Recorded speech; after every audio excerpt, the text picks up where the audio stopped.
Southeast, the heart of the fan. Braves country will never forget Champions Week. The celebration started with the architect, the skipper, and the rest of the 2021 Braves, who yesterday received their World Championship rings in a sparkling pregame ceremony. The bling is the thing, and so is winning. The Braves wrap up our 4-game series with the Cincinnati Reds at Truist Park, coming at you next on Bally Sports.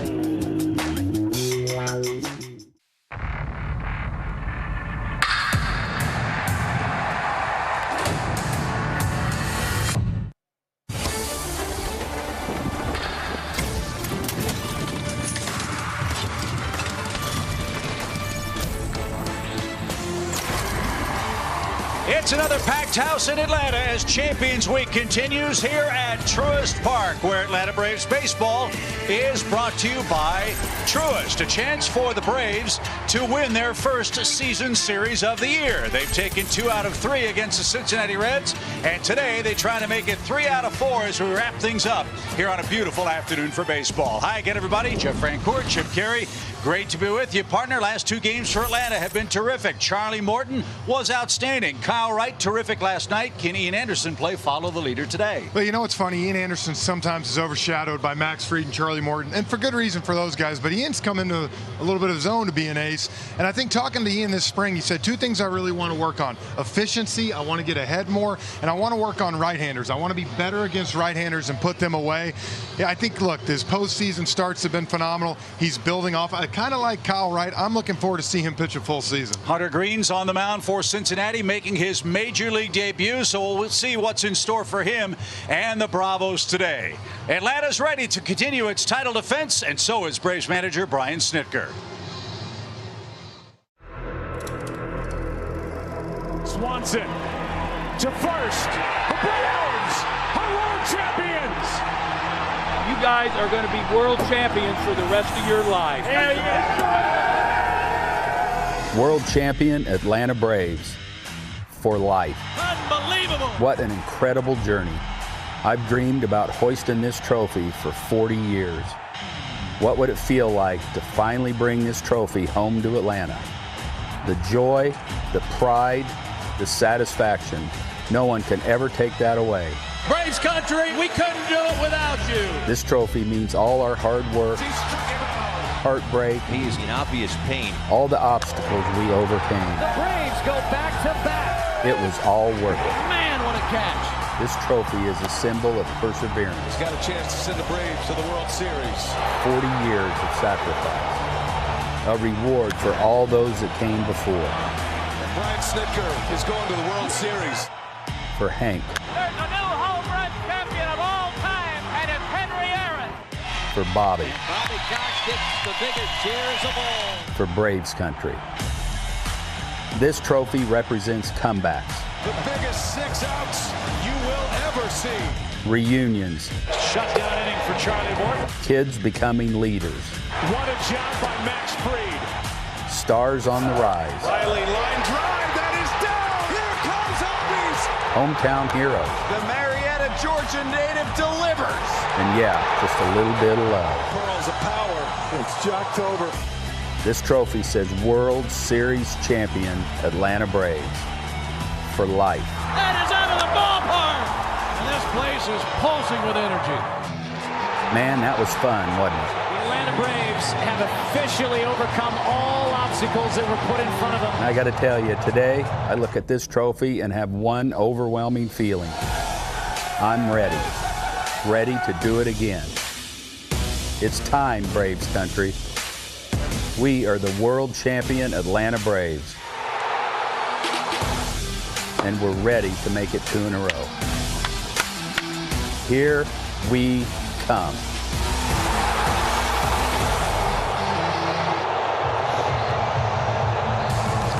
And here we are on a beautiful day for baseball. It's the Braves, it's the Cincinnati Reds, and opening week presented by FTX, the official crypto exchange of Major League Baseball. When you celebrate a world championship, you get your rings, you get your trophy. Shouldn't you have a day like this, Jeff, to celebrate the Braves franchise in our national pastime like this? A little warmer today. Yes. I told you, celebrating this Masters Sunday, what a perfect day. Now all we need is a win. That's right. Let's win the series behind Ian Anderson, who will make his first start for the Braves this year. As we said a moment ago, Charlie Morton and Kyle Wright were absolutely dominant the last 2 nights in rotation for the Braves. We'll see if Ian can play follow the leader against a Reds club that's been very tough in this series with 2 outs. They've scored a bunch of runs and they just haven't gone away. Luckily for Atlanta, the Braves bullpen has been very, very solid and has preserved back-to-back wins, putting the Braves over 500, way ahead of last year's schedule. So what do you look for from Ian today, Jeff, as he faces Cincinnati? Well, I told you in spring training 2 things. He talked about efficiency. He wanted to kind of keep his pitch count down, get him deeper into games. Righties hit 236 off him last year compared to lefties at 205. So something he said he wanted to do was a little more efficiency against righties. Yeah, and 21 pitches he averaged in the first inning, and that slow start is sometimes problematic. Yeah, it keeps you going. We've seen with Morton, Wright the last 2 nights, both of them under 10 pitches in that first inning. And you got to keep your pitches down against David Bell's Cincinnati Reds. A lot of new names in their lineup, but boy, they can slug. Their Toyota batting order: Jonathan India, Tyler Stevenson, 2 anchors for what the Reds are putting forth in the present and what they hope in the future. Of course, future Hall of Famer Joey Votto anchors their lineup as Cincinnati tries to even up this series at 2 games apiece. So with your point, I think you mentioned, Jeff, one of your 4 keys, efficiency for Ian. Is that one of them today? Yeah, to a certain extent, follow the 2 guys who were efficient the last 2 nights. Charlie Morton, Kyle Wright were just outstanding. Do exactly what they did. And then 2 out RBIs. Talked about last year, the Braves were tied for first with the Dodgers in the National League with 326 2-out runs. So far in 3 games, haven't been able to break through. Last night, they had plenty of chances. Get some of those today and not make it so close. Well, as Charlie Manuel, the former Phillies manager, used to say, in days like this, it's hitting season. Oh, this is bomb day. Hopefully that'll be the case. We've seen 2 nights of colder, damper weather, and today it's a good day to hit. And wind blowing slightly toward the Reds bullpen in left as Jonathan India leads off. And Anderson's first pitch is cut on and missed. And we are underway. India 3 out of 14 in the series. The reigning Rookie of the Year in the National League. First pitch was at 137. 137 first pitch. 68 is our game time temperature. 68 degrees, almost perfect weather here in Atlanta.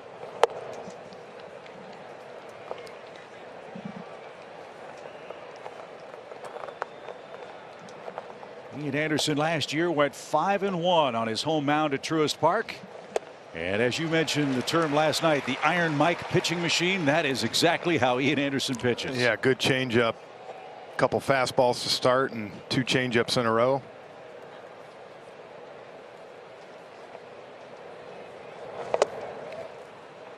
And a full count. Didn't see many full counts from Kyle Wright or Charlie Morton. So again, your point about efficiency, he'll need at least 6 pitches to take care of Jonathan India here in the opening inning. And fouled away to stay alive. Anderson's got good velocity today. His fastball around 94 miles an hour. He's a little amped up. His changeup 87-88.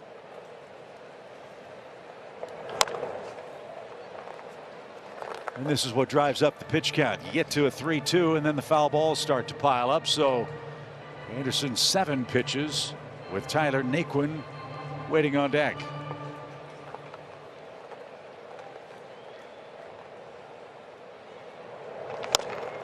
Look, and throughout a game, you're going to have a couple battles like this. I don't care how good you're going.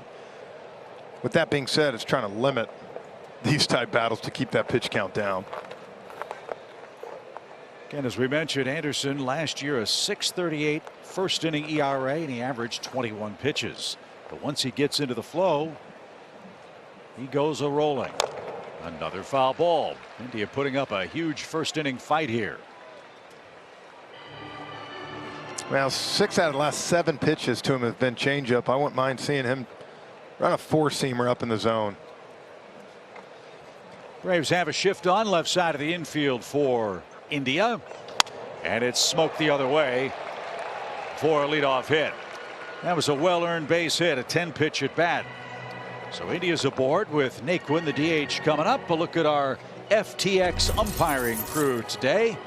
Adam Hamari, Jerry Lane, the crew chief at first, Hunter Wendelstedt at second, and Chad Whitson is the umpire at third.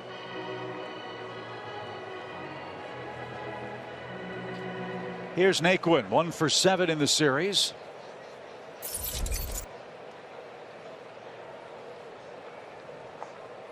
"19 homers for Naquin last season. 6 of them came off changeups. We'll see how this matchup goes. As you know, Anderson is a changeup heavy pitcher for the Braves. And that one fouled away for strike 1.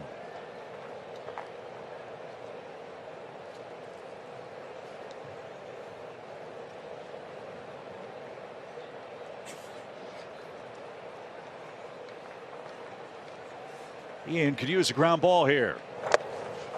And he missed in the dirt. 1 ball, 1 strike. And so far this series, Braves outscored the Reds 10-3 in the first 3 innings. They just haven't been able to kind of add to that. Credit the bullpen for the Reds has done a good job. And as Mark Owens, the great on-field host for the Braves, said after game 2, a little early for this kind of 9th inning stress, huh? And we had another one last night. But 2 straight 1-run wins for Atlanta. Take them any way you can get them. That was a. Again, we got over 500. That's right. Took the Braves till early August to get above 500 last year. They've done it, I should say, in 3 games this year.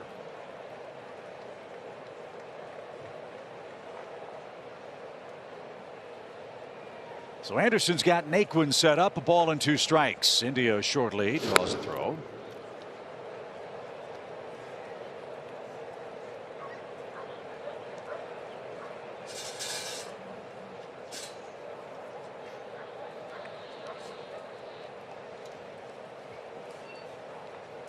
Now we're ready with the 1-2.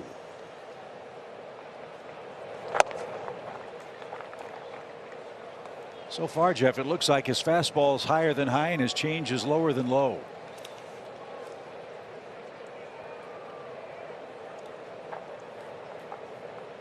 Well, again, we talked about it. There's one thing, a knock on Ian last year was just getting through that first inning, and usually when he did that, he kind of got on a roll.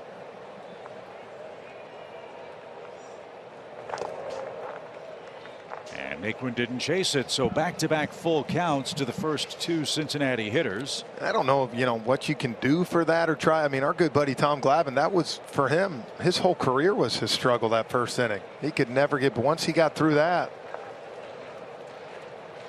he got going. And he tried everything. Yeah, and it worked okay for him. Yes, it did. So another full count pitch. Let's see if India's running.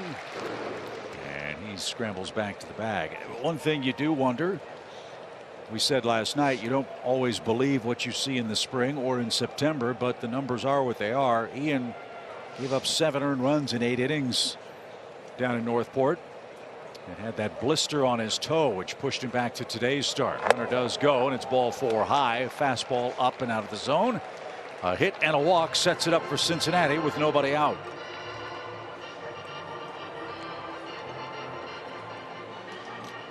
Yeah, 2 deep counts to start the game. You get a fastball running in on Pham here, a changeup, and give him to roll something over and get double play. Pham hitless in the series, 0 for 8.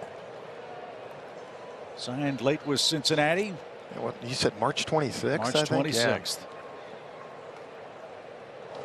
First pitch after a walk, pops it up. Infield fly will take care of Pham, and that's a gift. 1 out. I tell you, I don't care how good of a hitter you are, or you work on a pitching machine, whatever. You only get 7-8 days of being with the team in a uniform. That's tough to get off to a good start. Imagine the timing more than anything. Yeah. Well, they signed him to a 1-year deal. Yeah. After all the post-lockout moves the Reds made. Yeah, and he's a good player, and I think that's the only thing. I mean, Dave Bell, you got to keep running him out there. Just because he had a couple bad games, if you sit him, to me, you're just going to send him back. So here's Joey Votto, future Hall of Famer, 3 for 10 in the series. How about his hit off Will Smith last night? An emergency hack. Braves shift for him, and Votto turns it loose, didn't get it. Little tip. And a quick strike. Ian's getting ahead of the hitters. He's thrown strike one to all 4 Reds he's seen so far in the game, but as of yet has not polished him off. Double play gets him out of the inning here. As pitch number 19 is on the way to Votto. That's what makes this guy so tough. A pitch that a mere mortal might offer at. Votto is so disciplined. Great strike zone knowledge. And you can see Ian kind of been mostly fastball changeup here. Started Votto off with 2 curveballs. So Kyle Wright strike him out on one last night down in the zone. Now, Kyle threw 31 curveballs last night, got 18 swings and misses with that pitch against Cincinnati, and earned his first home win at Truist Park. He was dominant, which was terrific to see. Now Votto ahead in the count, 2 balls and a strike. Scoreless game just underway.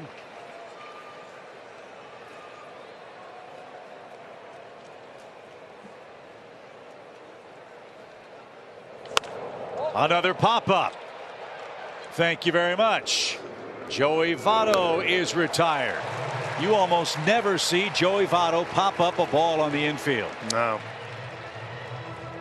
Another curveball. 4 pitches, 3 curveballs to Votto. And here again, you know, we've seen Ian so many times put a couple guys on. He's able to pitch his way out of it. He's 1 pitch here from getting out of the inning. And Tyler Stevenson, the Reds catcher and the Atlanta native, is the hitter with 2 on and 2 out. Stevenson a couple of RBIs in this series. India a big lead at second. 2 out. And way high. Just hasn't been able to dial that fastball in yet. He's missed almost up with every one of them. But this, Jeff, is where the Reds have been so tough in this series. Yeah, 10 of the 13 runs with 2 outs.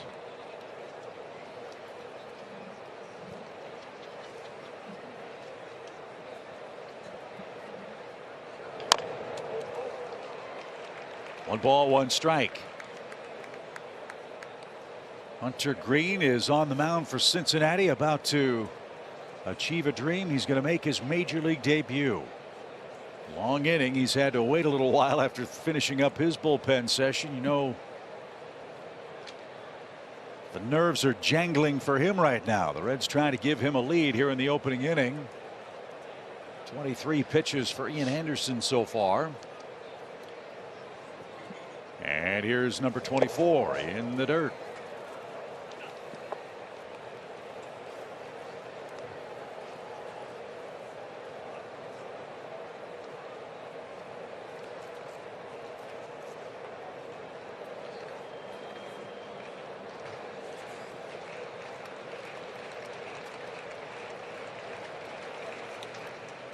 Braves have a shift on. Austin Riley hugging the line at third base for the Cincinnati catcher. They shade him toward right in the outfield. Adam Duvall almost right in front of the Braves bullpen in center. And now Anderson has 1 more strike to get.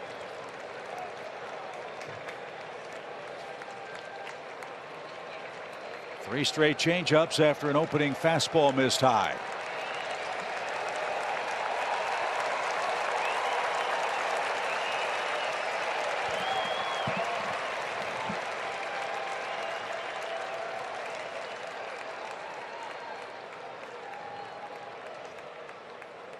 Two balls, 2 strikes.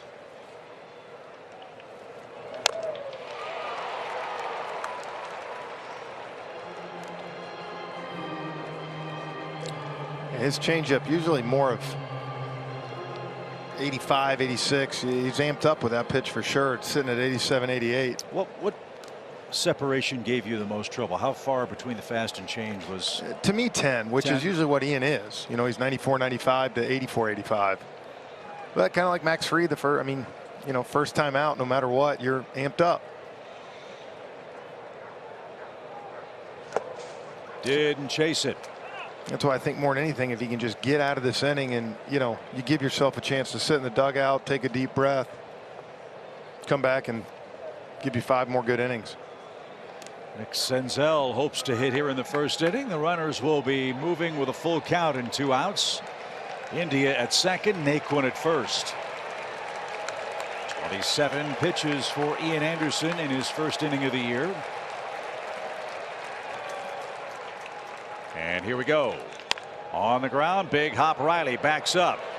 And a perfect throw will retire the side. All's well that ends well. Long inning. But Ian Anderson wiggles out of trouble, and the Braves come up in a scoreless first.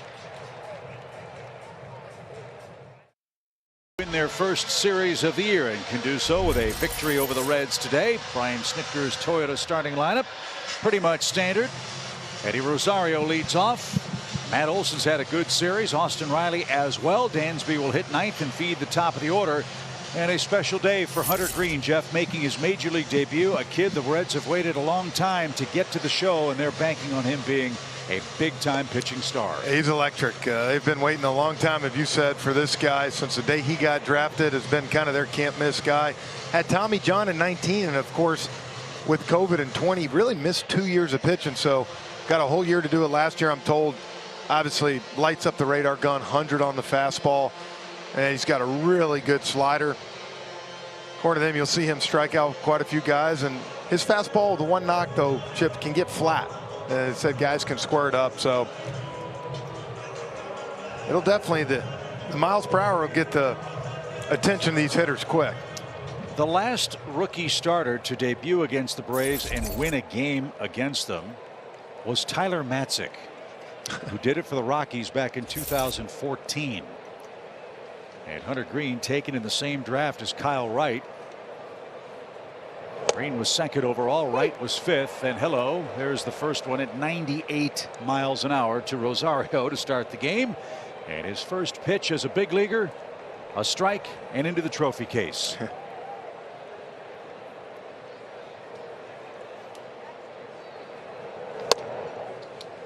I mean, that is easy gas at 100 miles an hour, Jeff, and we're told he can sustain that.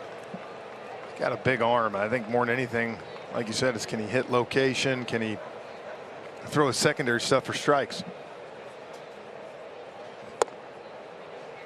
There's an answer. Pretty good changeup. Yeah, from 99 to 88. That's at. And they say slider's about 92, 93. A 10-mile-an-hour separation you're talking about. And a sharply hit ground ball to second. And that'll take care of Rosario for out number one. That's what Rosario now will be going back in the dugout, and I'm sure Ozuna and the other guys are going to be kind of asking what, you know, you try to compare him to another pitcher, you know, as far as the fastball off speed stuff. You can see Marcel going right up to him now. Just try and give yourself a little bit of scouting report. Yeah, the pitcher has a huge advantage. Oh, 100%. Braves have never seen him before as Matt Olson off to a great start. 5 hits in this opening series in his home park. And they went in the dirt for an even count. You think of all the fireballers that have come up with such great expectations in baseball. Steven Strasburg comes to mind immediately. This kid's got every bit of that arm that Steven had in his younger days. As that one's lifted back toward us, foul and out of play. 1 ball 2 strikes. But for the Reds, look, they're building around young pitching. Nick Lodolo,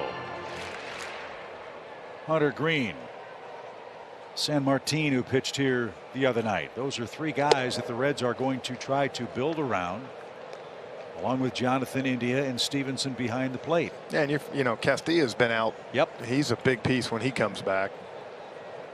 Tyler Mahle pitched great for them on opening day. As the 2-2 is up and away, full count for Matt Olson. Austin Riley, 4 hits in the series, waits on deck. Reds threatened, didn't score in the first. Hunter Green making his debut and blew it right on by. There's his first big league strikeout. Yeah, he's sitting at 100, no doubt about that. So Olson couldn't catch up. 2 up, 2 down, and Austin Riley to hit her. Yeah, you get 100 up in the zone like that. I mean, the only thing you're going to be able to really do with that is foul it off. So the first of who knows how many strikeouts for Hunter Greene. 22 years old. And proud alumnus of the Major League Baseball Youth Academy in Compton, California. This kid was headed to UCLA before the Reds took him and gave him a huge signing bonus. And they're hoping he will be worth the wait. As Jeff said, Tommy John surgery cost him a year of development. COVID cost him a year of development. Only 179 minor league innings. And here he is pitching for the Reds. He certainly doesn't look intimidated facing the world champions. And he just struck out Riley with a wicked slider. Welcome to the show, Hunter Greene. 2 strikeouts, scoreless first inning in Atlanta. Series game 3, 23 years old, 5 no-hit innings, 76 pitches, 39 strikes, 4 strikeouts, the longest no-hit bid in a World Series since Don Larson. Snit, why did you take him out? Well, because he had a great bullpen and he wasn't going to finish that game with a no-hitter. Obviously, Ian Anderson said, I fought him a little bit, but in the end the manager's going to win, so I just smiled and enjoyed all of it, and now he's got a ring. All's well that ends well, right, Birdie? You got it. I questioned Snit on that call as a former pitcher. I would just like to apologize on air to Brian Snitker for being an idiot. Ground ball toward Ozzie, who is in the shift. Oh, Paul, there are so many opportunities. Big of you, Birdie. We're going to let that go. I will question you, though, today, Birdie. 28 pitches for Anderson in the first inning. Where do you think Snit wants to keep his pitch count in this first start today? Yeah, I mean, you're looking at 70 to 80 pitches. Again, the bullpen is fresh. There's big-time arms down there. We've talked about this team. You don't have to give them 7 or 8 innings to have a chance. The game has changed a little bit. Ian Anderson is a high pitch count pitcher. Would we like to have that change? Yes, but in the meantime, we'll just call him Houdini, and he just keeps getting out of jams. Yeah, and after the first inning, you get 1 pitch outs. That's going to equalize that high first inning count. So true, and like a lot of pitchers, I'm really worried about that. Like, oh no, he's in trouble. And then when Ian gets in trouble, I'm like, okay, I'm not really that worried. I've seen this before. He's calm, cool, and collected, and usually does the job. Birdie, how did Greene look down? I mean, he looked like he was bringing some noise. Well, I loved what you all said about easy. When you see a big kid who's pitching, I mean, he didn't look like he was trying to throw 100. It just jumping out of that hand. I saw a really good slider, and you saw some pretty good hitters in Austin Riley and Olsen, who looked overmatched. It's going to be an interesting day. This is Colin Moran, the former Pirate. Could be a good pitcher's duel today. Yeah. 2 balls and a strike for Moran, who was designated for assignment by the Pirates after a 10-homer, 50 RBI season. He and Mike Moustakas sharing third base duties in this series for the Reds. That's a little high. Ball 3, 3-1 the count.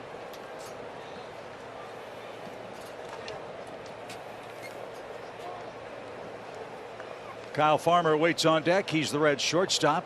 1 out. Bases empty. No score. And it's downstairs. Second walk for Anderson in the game. Let's take a look. Ian Anderson talk about his postseason success. 40 strikeouts here as we're going to take our look at our StatCast 3D powered by Google Cloud. And that great changeup, 25 of them. So you have 4 on the 4-seamer. And that's such a weapon to have when you have that changeup and off speed in a postseason, because there's many times there where you need that strikeout in a situation. And Ian's done a great job of being able to get that. Let's see if he can get a ground ball here from Kyle Farmer, the former Bulldog. Lined out of play, foul, strike 1. All I remember reading about the Reds last year with this guy was, oh, the Reds need to upgrade at shortstop. Need to get somebody better than Kyle Farmer. This guy's a good hitter, terrific defensive player. Look, their offense has not been the problem up Right. there. And that's what, you know, you look, you're batting him 8th, he plays great defense, and that's kind of what you want out of him. No balls and a strike. And back out of play, it's 0-2. And especially with a young pitching staff, you've got to have a good hands infield. Yeah, I mean, look, we've watched the Phillies now for 3-4 years have a good lineup, as good as the Braves. I think at times they have not been able to play defense behind that pitching staff, and it cost them. Farmer in a 2-strike hole, short lead by Moran at first.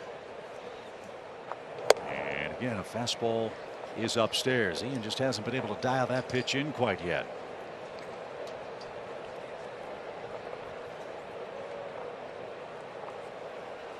Farmer 5 errors at shortstop last year. 5.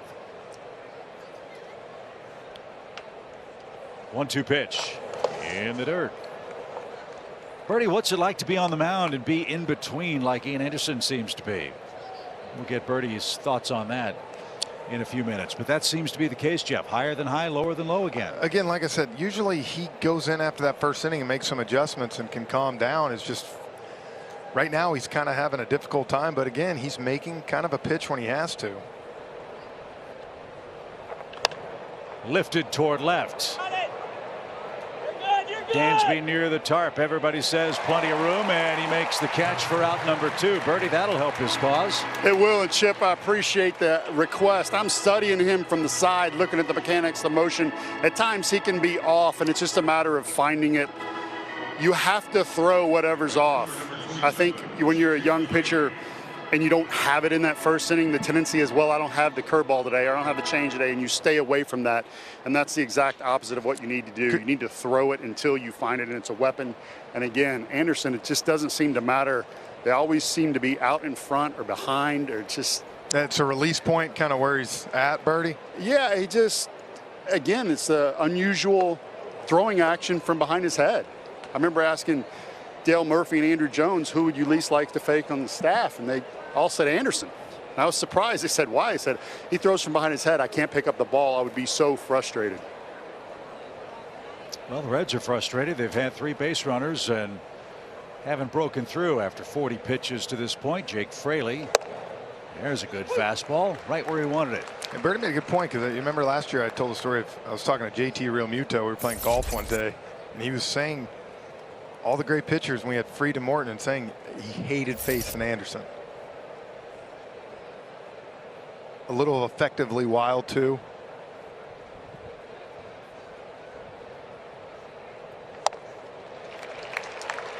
Taking a little off his fastball, not throwing it as hard, and all of a sudden, Jeff, the last 2 have been found the zone more. Right on target.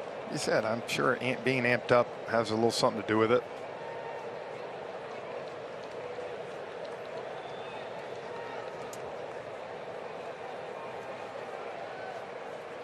Jake Fraley behind in the count. 1 ball, 2 strikes.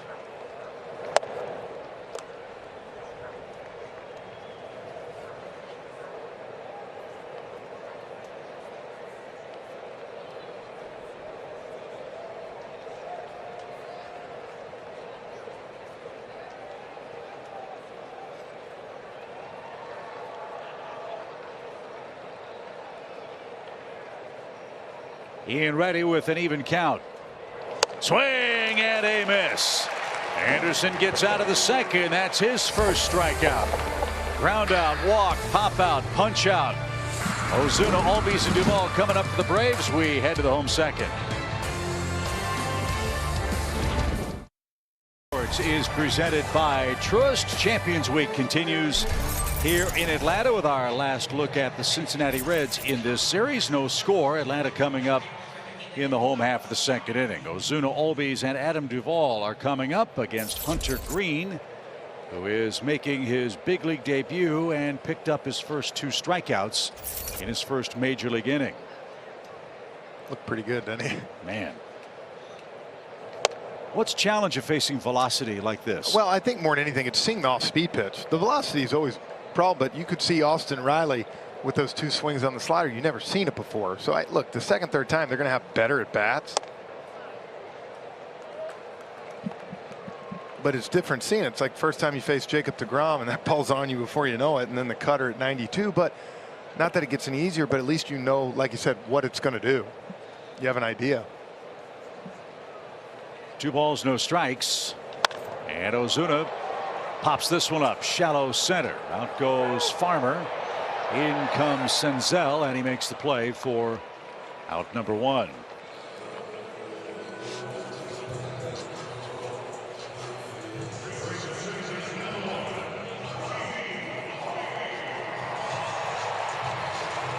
Here's Ozzie.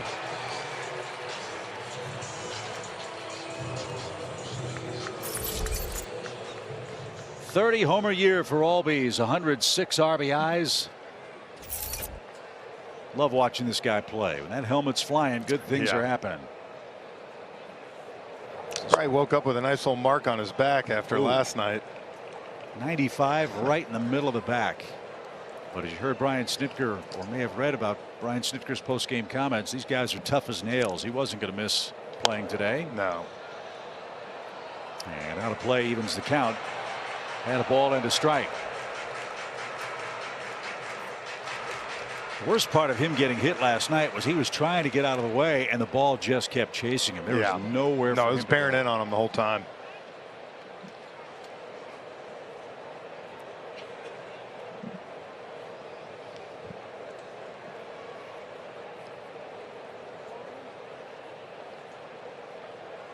So Green ready.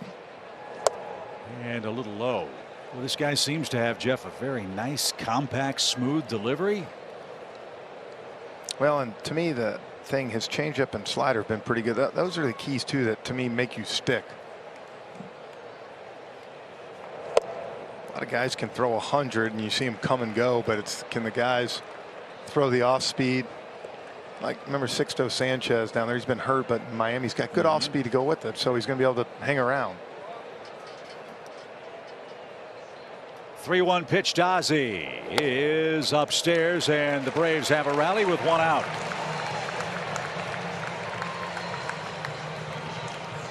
And Adam Duvall is coming up. Today, Zaxby's indescribably good play. RBI leaders in the National League. Hope that continues. Yeah, I was going to say, you do that, it's a good chance you're making the playoffs, but I think it goes to show you the offense the Braves had, the production, and again, like you said, when you have it spread out, Chip, like that, you got three guys. You don't just have one guy with 140. And you're passing the baton around. Adam Duvall, 38 homers, most since his 33 homer year when he played for the Reds in 2016.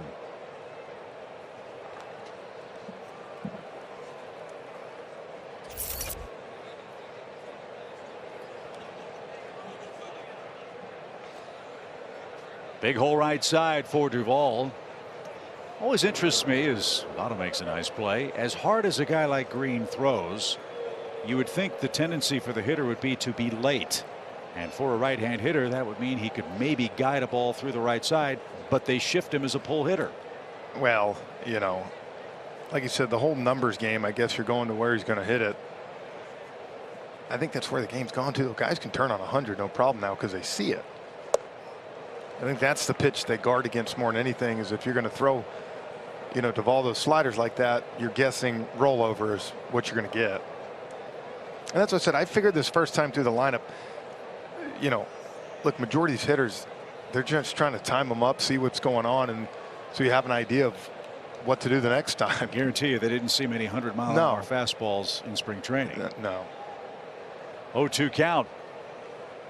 And Duvall couldn't get another slider. So 3 strikeouts in the debut for Hunter Green. Runner at first, 2 away. Well, that's the pitch that's impressed me the most so far. Is the depth of that pitch. That started right in the outside corner and just kind of kept slowly breaking away. I mean, that's the pitch that's sometimes more effective than that 100. The fact is, and when you know you got 100, I hate to say, you gotta you know, cheat a little bit. You got to get ready. And so if you throw a good slider like that, you can get guys out front. 99 miles an hour to Alex Dickerson, who was robbed of a double at least by Senzel last night. Big gap in right center if Alex can time one of those blazing fastballs. That one too far outside. Tell you this, it takes Tyler Stevenson about 1 bullpen session to break in a glove with this guy. Holy cow. Yeah. Well, I think that's been the impressive thing too, is he's been around the zone, hasn't been all over the place. Here, you know, 2-0, see if Dickerson gets started a little bit earlier and tries to time up a fastball. You say start early. Explain that process. What's your cue to You don't get want to started? say, you don't want to say cheating so much, but you just give yourself a little extra time. So maybe, when a hitter loads, you load a little bit earlier, just knowing that, okay, it gives me a little extra time to get to the baseball. And when it's 2-0 like that, look, if he throws a slider and you swing through it, who cares? You're still ahead of the count 2-1. That's the first real wild fastball we've seen from Hunter Greene, 3-1. So now you saw him do it 2-0, and now it's 3-1 again, so you're another hitter's count. And so hopefully he's got a chance to kind of time that fastball up a little bit on the 2-0 count. So if he gets that pitch again, 3-1, he should be on time on it on this one.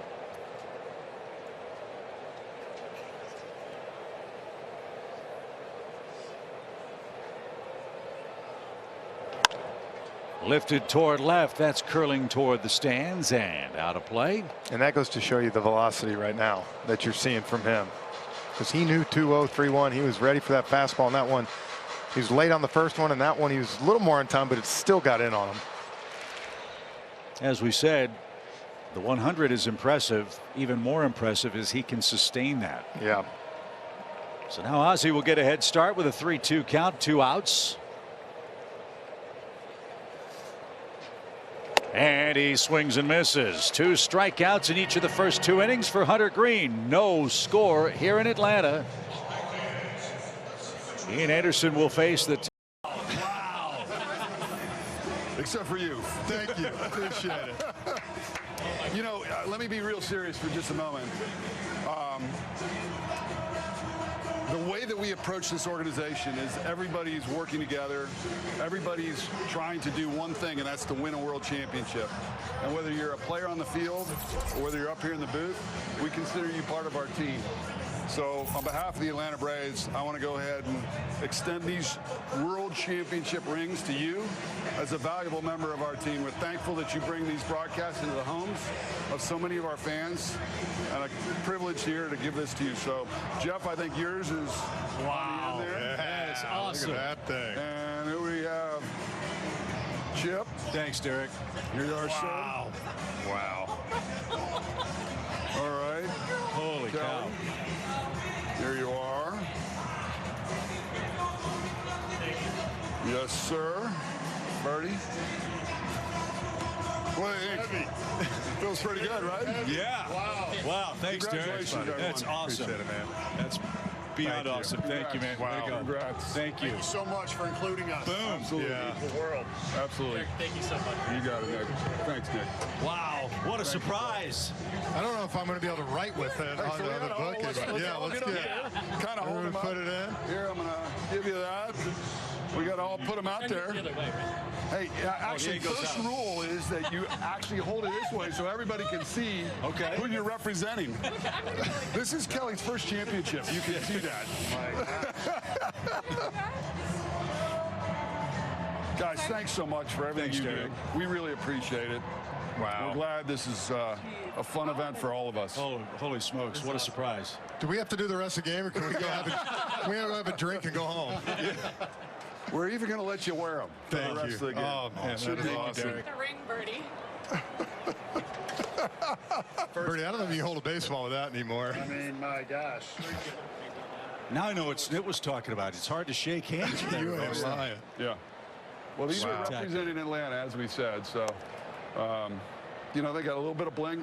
By the way, today being the day game, it's the first time that we could see them in the natural light. Let me just tell you, in the sunlight, blinding. Get your sunglasses out. Wow. A lot of fun. These are amazing. Derek, thank you. Yeah. You're welcome. You're welcome. It's amazing.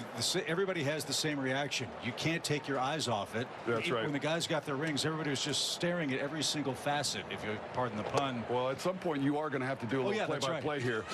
There is a game going on, right? There is a baseball game going on. Wow. Well, thank you That's so much. awesome. You guys, all right, enjoy it. Thank you, Derek. Have a lot of fun with it.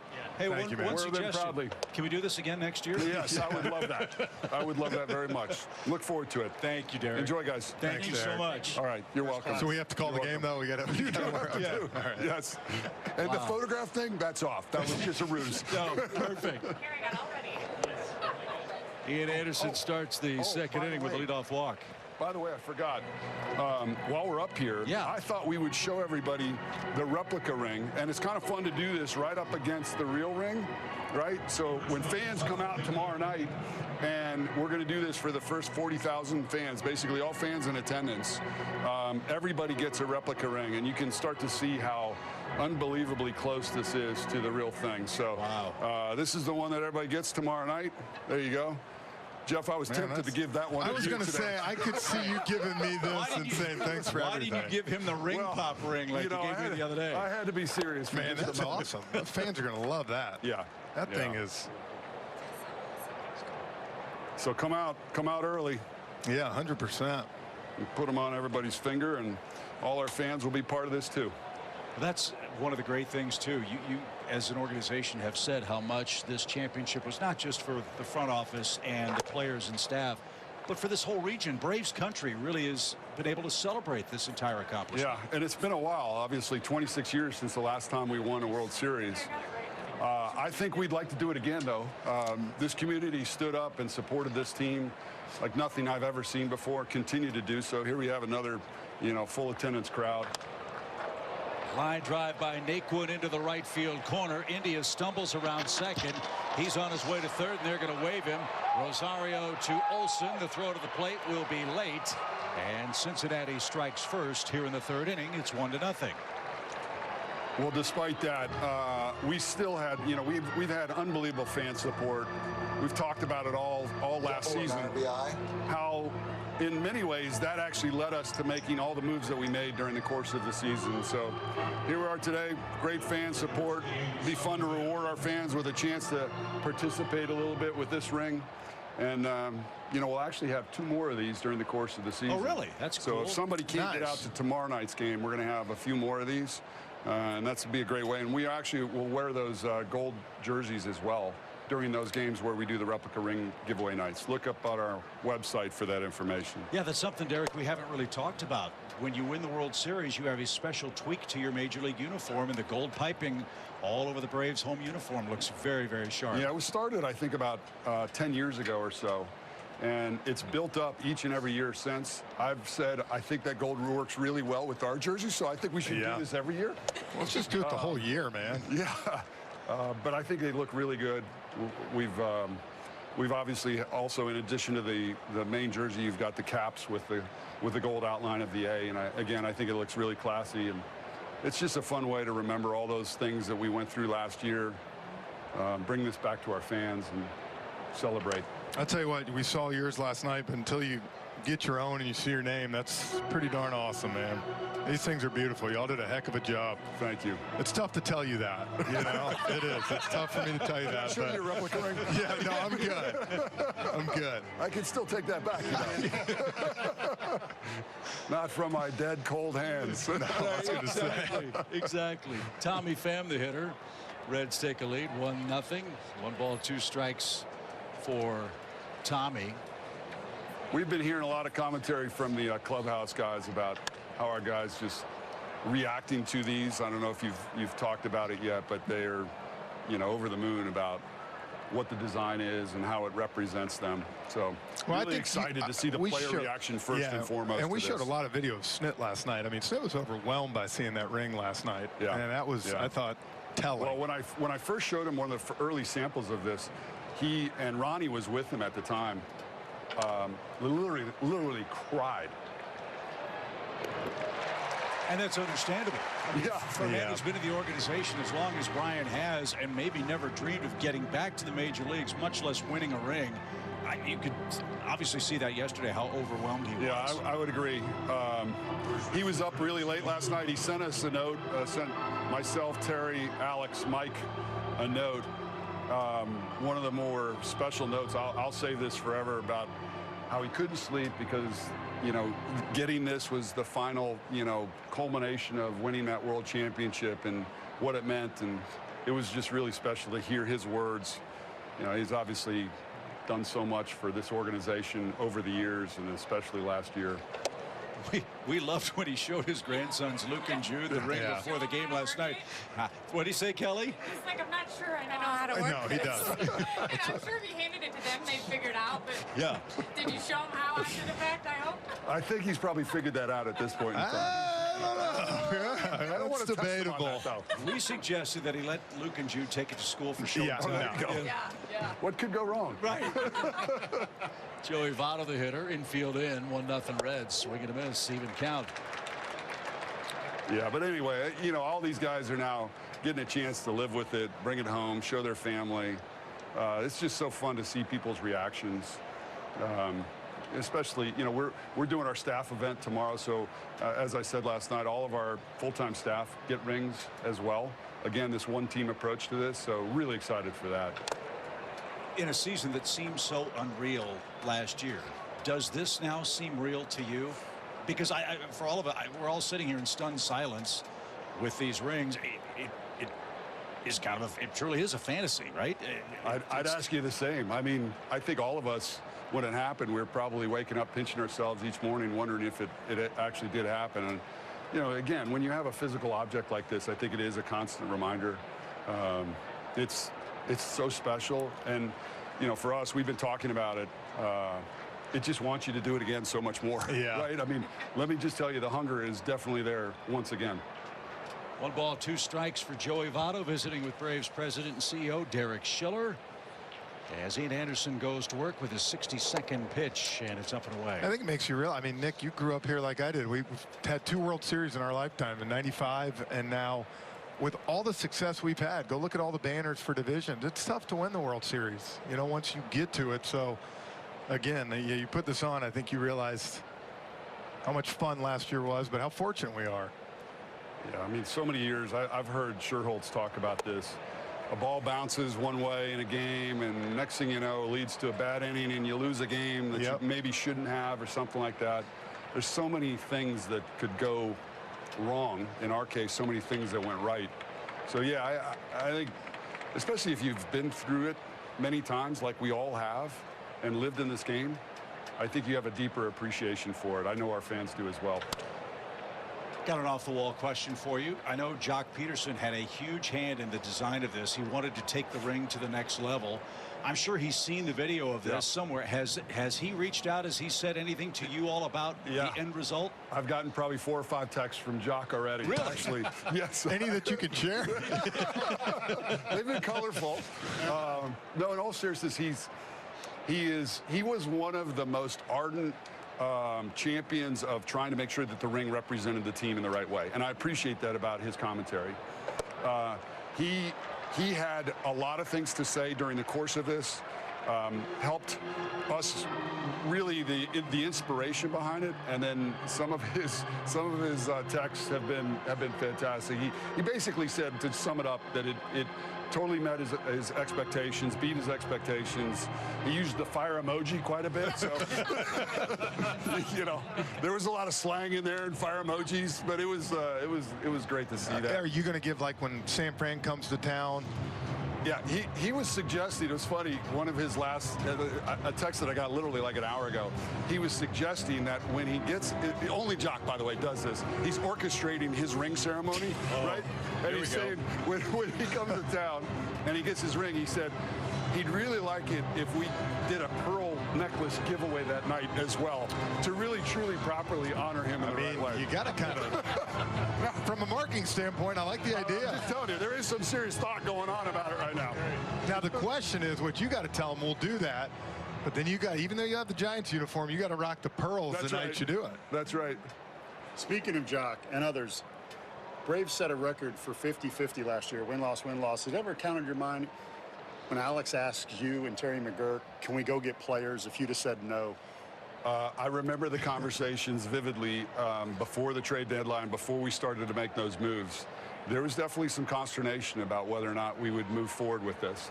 And again, we've all said it. It's really the fan support that kind of tipped it that direction and said, look, our fans have been there with us all season long. We have the resources. Let's go for it. And, you know, the rest is history, but it's really, again, I know you guys have talked about it a lot. It's a credit to Alex and all the wonderful work that he and his team did.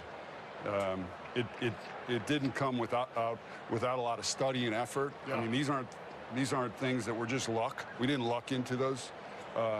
So huge kudos to him and all the guys in our baseball operations team. I'm going to sleep with a ring on my dresser tonight like a 10-year-old kid because you said yes to those trades, so thank you. Well, I think ultimately it went to Terry. I'll give Terry the ultimate credit on that. All right. I don't want to take that away from him. But it was a team effort. And, you know, that's one of the things when we were texting, going back to Snitker's text last night, it's one of the things that all of us were remarking on is how it really is a total team effort. And that's, I think, one of the things that separates our organization perhaps from others and why you can have the chance and the opportunity to get to a level where you make the postseason and get the chance to ultimately compete for a world championship is that everybody is moving together in the right direction and working together in the right way. And I think that is one of the things that helps define the Braves and has for many, many years, dating back, you know, to, we were talking about Sherholtz, dating back to Sherholtz's era. And, you know, all those 14 straight division championships, it's everybody knew what they were supposed to do, the role that they were supposed to play, and they did it to the best of their abilities. I've got one. I'm curious because you guys wanted to change kind of the ring world, if you will, Yeah. championship-wise. Have you heard now from other teams as to the bar you've set? We have heard a lot of commentary. I will tell you, I don't normally pay attention to the social media world. I did just a little bit because I'm curious, like, not just what our fans think of it, but what other fans, and universal support on that, you know. Heck, even, you know, some publications, they'll go nameless, are writing some of these, you know, effusive stories about how we got it right, that this is, you know, sets the new standard for championship ring designs. And I know Jostens is really proud of that, our partner in that. And, you know, we worked really hard on it. So there was just a lot of effort towards making sure that we represented the team the right way. Nick Senzel bats with the bases loaded. He and Anderson up to 71 pitches. He's walked 5 Reds in the game today, Jeff. He's just not been able to. We talked about it in the second inning, his release point. He just has never looked comfortable from the first pitch. He made some pitches early, but here, you know, you got to find a way to try to get out of this thing and keep the team in the game at 1-0, even 2-0.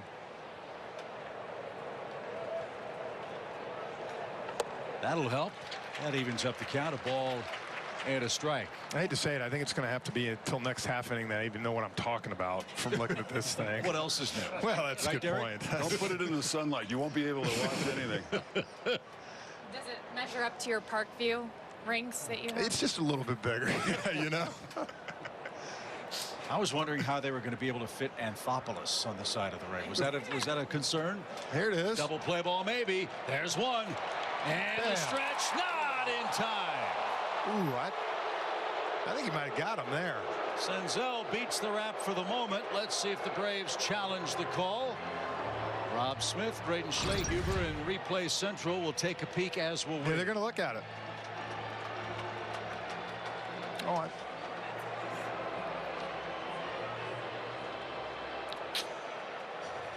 So Jerry Lane will go to the microphone. This is new in Major League Baseball. The crew chief will make a public address announcement as to the nature of the challenge. Atlanta is challenging the safe call at first base. no, he didn't put any more emotion in this one today than he did 2 nights ago. This is one of those right here that, you know, it looks like it. Fortunately, I think it's going to end up being a tie. But then again, we've never had the best of luck with instant replay sometimes here. So again, what's new is they don't have the crew members coming out with the cables and the communication device. That's all done via cell phone. There's an earpiece in Jerry Lane's ear. The call goes to New York. They take a look at the video replay that we just showed you. Once the decision is announced, is he going to say too if they confirm, or that will stay the same? Yeah, confirm, overturn, like we saw the other night, yeah. And then how many challenges remain. But this one, even too close to call with our 3 or 4 angles. From that angle, it looks like the ball is within the confines of the glove. If that's the case, then maybe the call will go the Braves' way. And if it does go the Braves' way, that would be a huge lift for Ian Anderson, who would get out of a bases-loaded mess here in this Cincinnati 3rd inning.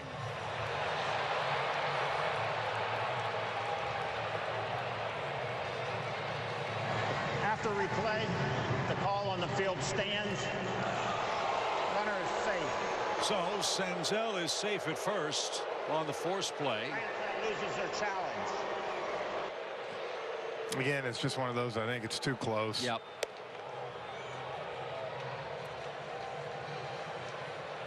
Fielder's choice, RBI. So the fielder's choice, the RBI, makes it 2-0 Cincinnati. Colin Moran's going to be the hitter, and the Braves lose their challenge here in this third inning. Derek, we can't thank you enough. We know you have other appointments to make today, but all of us at Bally Sports are really grateful for your support of our broadcasts and the help that you've given us, and quite obviously this remarkable memento that we'll obviously cherish forever. Well, you guys mean a lot to our organization, and thank you for everything you do, bringing our broadcasts, our game into the homes of many fans. So thanks, Derek. Thanks. Let's do it again. Let's do it again. All right. Derek Schiller, Braves president, base hit to right from Colin Moran, and Cincinnati adds to the lead. It's 3-0.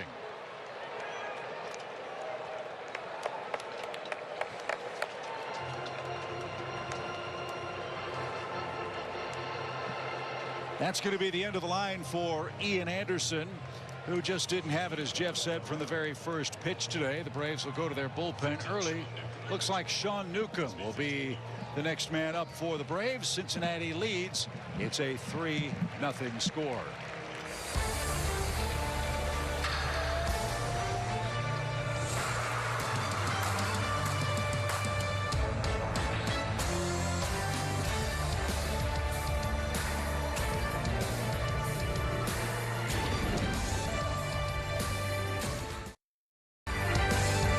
Delta Airlines. Keep climbing. And by Truist. When you start with care, you get a different kind of bank. Champions Week continues in Atlanta. The Reds have spoiled today's party. At least to this point, they lead 3-0. As Ian Anderson chased after 2 2/3 innings, 5 walks for Ian. And Jeff, to your point, did not look or appear comfortable from the very first toss of the day. No, and he was almost able to sneak out of that, getting that double play, and then Snit gave him one more chance, but he gave up the single. And right here, you got to find a way to put this fire out and keep it at 3-0. Kyle Farmer, the hitter, the 8th man to bat for Cincinnati, and Newcomb's first all the way to the backstop, and the runners will move up 90 feet. So a very wild pitch from Sean. No chance for Darno. It's 1 ball, no strikes. He just yanked that ball.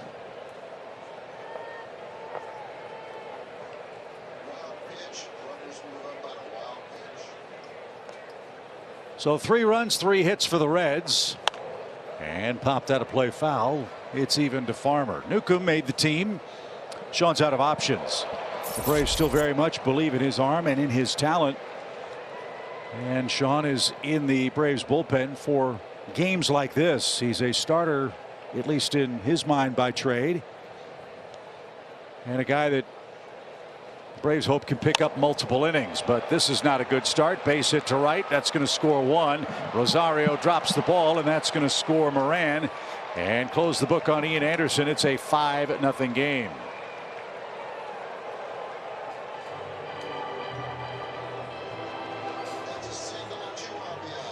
And that's just a little thing, Chip, where the pass ball just adds another extra run by letting him go second and third. Sorry, the wild pitch. So 5 runs allowed by Ian Anderson in 2 2/3 innings, 5 walks, 3 hits. And Hunter Green has a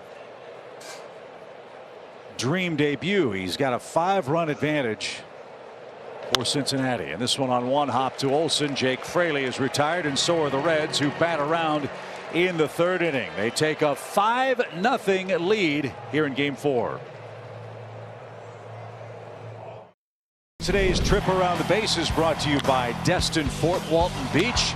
Travis d'Arnaud caught every inning of the Braves playoff run and had himself quite a World Series. And he did. He was from the beginning last year kind of couldn't get healthy, was hurt a little bit, but I'll tell you what, by the time the postseason came around, it was perfect timing. He was healthy and did a great job and got rewarded with an extension. It's been a good fit here. He and Manny Pena figure to be the Braves catching tandem. William Contreras caught last night. Pena had been dealing with a wrist problem, but apparently he's good to go, as is Hunter Green, who just keeps blazing away with that big fastball. He leads 5-0, has yet to allow a hit, and has struck out 4 Braves in his first 2 big league innings. Well, I think that's the big thing that you talked about, Chip, is the sustainability. You know, can he continue to throw that hard throughout the game? So far, it's, you know, into the 3rd inning, and he's sitting at 100. Up and away for d'Arnaud, ball and 2 strikes.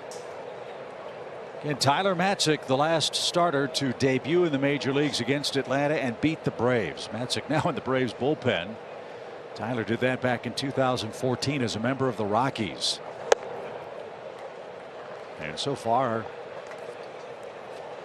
34 pitches for Green, 19 strikes, but only a handful of non-competitive pitches. Yeah, they've been around the plate. Really good.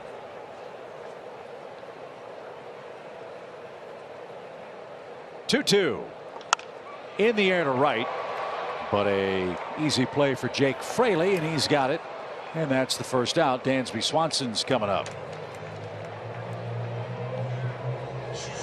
Heard some comparisons to Dwight Gooden with Hunter Green, his delivery, his velocity, his stuff. Reds had another great fireballing right-hander, Jose Rijo, years ago.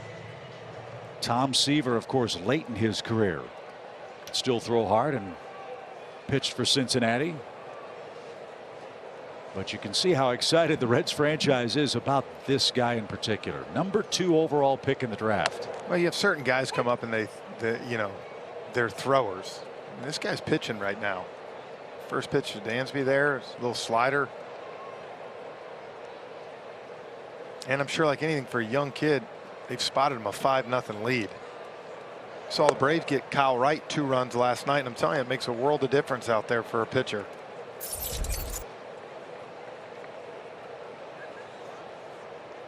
He's got a 5-run lead on 4 hits. 1-1 count. And yanked off the facing of the Reds dugout. It's a ball and 2 strikes.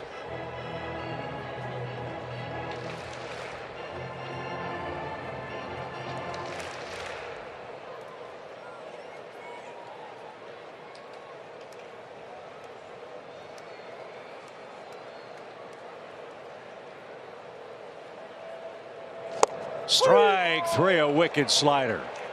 3 sliders and a fastball. And Dansby's retired. 5 strikeouts for Hunter Green. Wow.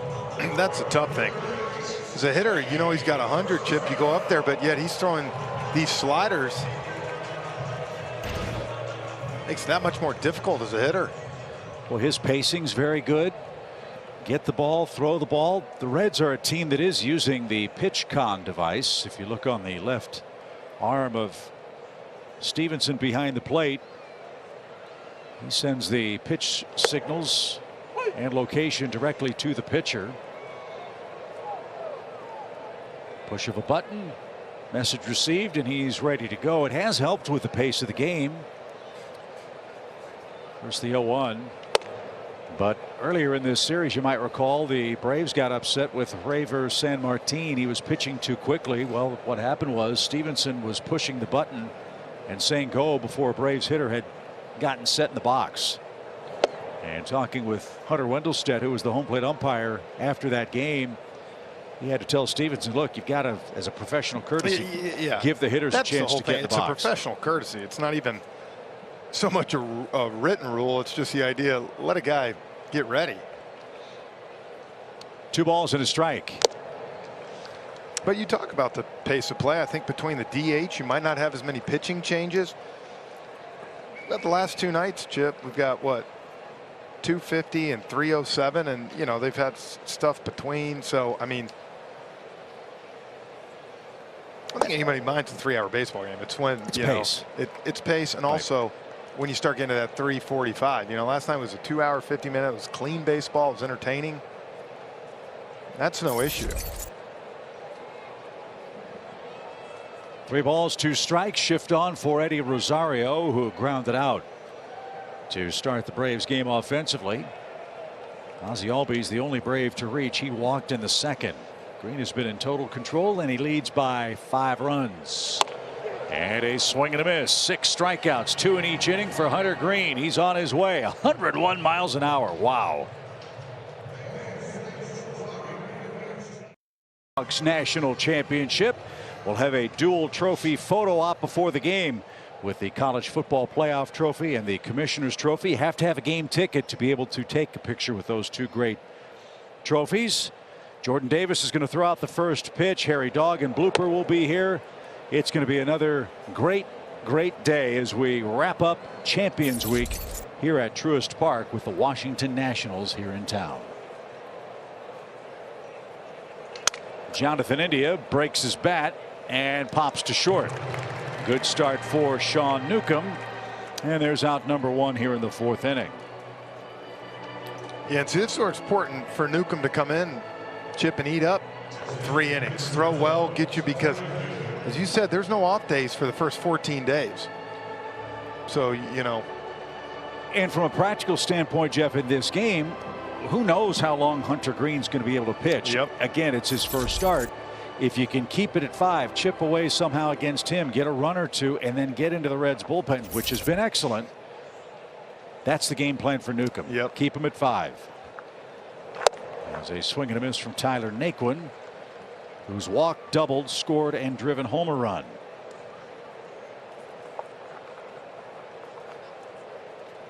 Braves will host the Nationals beginning tomorrow night. The Reds will take on their American League Ohio baseball team, the Cleveland Guardians, formerly the Indians.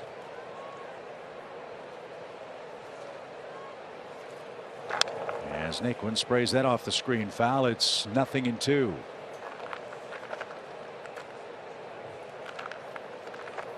Braves have Huascar Ynoa scheduled Monday night. Max Fried's going to pitch Wednesday on getaway day. Neither the Braves nor Nats have announced their starter for the Tuesday night affair.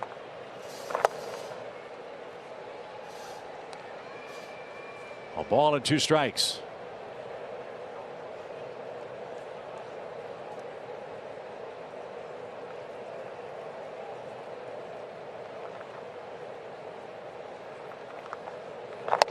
And a swing and a miss. Newcomb has his first strikeout. Good start for Sean in the 4th. 2 up, 2 down. A good pitch here. Starts off the inner half. Gets him to chase and ends up just on the outside part. Nice pitch. And Tommy Pham, the hitter, he's 0 for 2.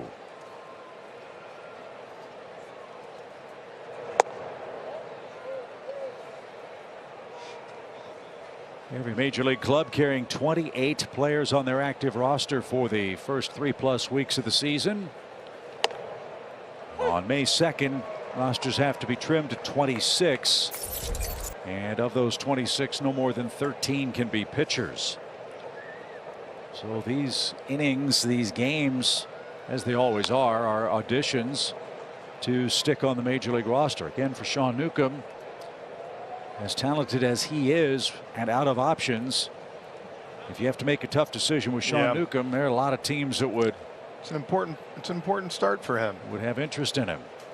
And hopefully he'll stick here with the Braves. As that's low and away. 2 balls, 2 strikes.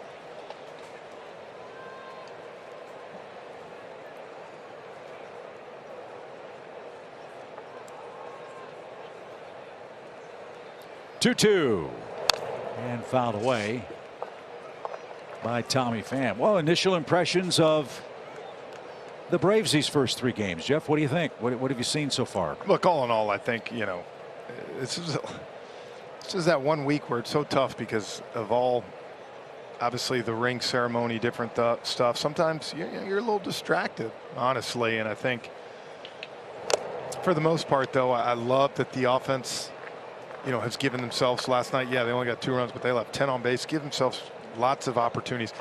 And I think a bonus, man, was seeing Charlie Morton healthy, seeing Kyle Wright pitch yesterday. Yeah. And I think that should excite you that, you know, look, chalk up Ian. Ian didn't have the start he wanted to today, but I still feel fine with him coming back in 5 days and having a good start. High fly ball hit toward left. Ozuna on the run to the track and in front of the bullpen is there to retire the side. 3 up, 3 down for the Reds in the 4th. It's 5-0 Cincy. If anybody wrote in the scouting report from Oakland that I was fast, they lied. Darnode was giving me some running advice in the dugout, so I don't know if that's good when the catcher's talking to you. That's your new first baseman, Matt Olson, explaining why he was thrown out twice last night trying to score on Ozuna base hits at home plate. Yeah, the scouting report shows that he's not fast. It's hard to run in the big leagues when you're big and you hit home runs. It's also hard to get down to the well as a broadcaster when you're carrying a lot of weight on that right hand, guys. Bertie, your biceps are going to be so huge. I was going to say. I could do my Job's exercises with this thing. Oh, my goodness. You know, as disappointing as it was to see Matt thrown out of the plate twice in the game last night, that comment tells you what kind of a guy he is. He's got a sense of humor. Oh, God, he he's can great. roll with it. 1 ball, 1 strike. Look, and that second one, I'll go and tell you, that was a perfect throw. Yes. That was a bang-bang play. It wasn't. And guys, just so you know, I said this to him afterwards. Do you feel any better that that throw by Aquino registered 101.6 on the radar gun? Fastest in Reds StatCast history for an outfielder's throw. And he said, yeah, makes me feel a little better. You know what else? You know what? Somewhere, someplace, Sid Bream is saying, see, I'm a lot faster than you guys think I was. Sid's like, right? I was safe. Right. But you know Matt a lot better than we do. Obviously, Jeff, Atlanta native, Parkview High School. The personality of Matt Olson. You're a new guy, new team, big expectations, who you're following, all of that. That can't be an easy thing. Man, look, and the respect. I've talked to him numerous years, and lots of time. The respect he has for Freddie Freeman and trying to, you know, put his game after him. He said, look, Freddie's been the, you know, the guy you've wanted to get to where he's at. So I think for Matt, for the fans to feel that way about him, it's been good to let him relax, you know. 2-2 pitch. I was not at all surprised, but was really happy to see the reception that he received on opening day here. I'll continue to say, I think Dansby Swanson said it best. It's okay to feel 2 different ways. You miss Freddie, you reminisce the personal feelings, but you also got an unbelievable player who just broke up the perfect game.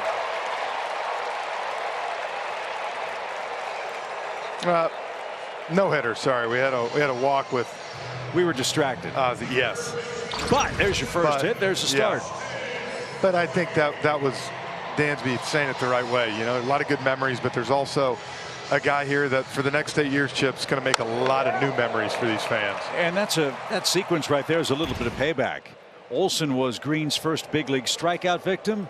Olson's the first man with a base hit against him. You know, and once Freddie was gone, I thought maybe my kids would want to wear my jersey now, and now they want an Olson jersey. Fly ball, Riley. Wall up deep center.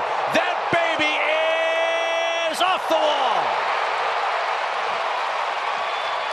And they're going to hold Olson.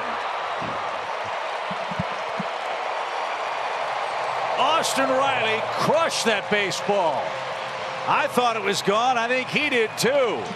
Senzel, a great effort up against the fence in center. May have deflected it.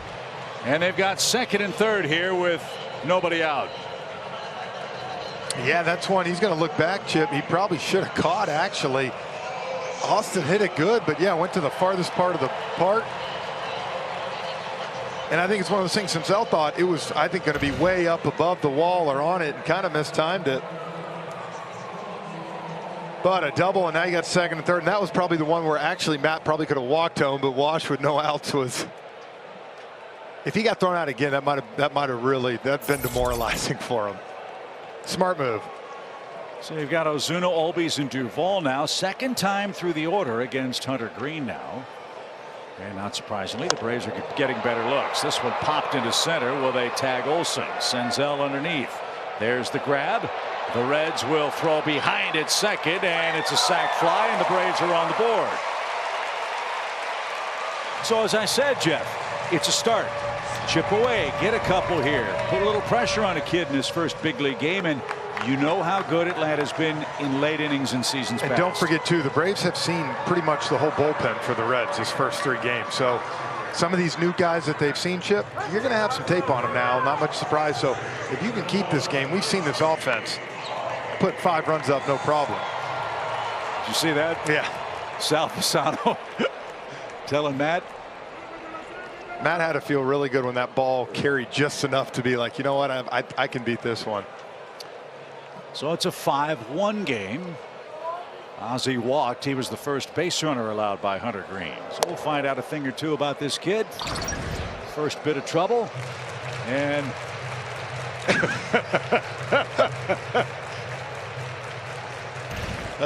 good way to break the new guy in. This team was and is so close. Good people. They get it. As Ozzie takes one under the tomahawk, even count, 1 ball, 1 strike. Thought that was a little high. You drive in 106 runs, Jeff. You know what to do in spots like this. And 309 career hitter, runners in scoring position. Very clutch. As good as his fastball is, for a guy in his first big league game, I'm really impressed with his secondary stuff. Yeah. So Ozzie's got some work to do here. It's 1-2.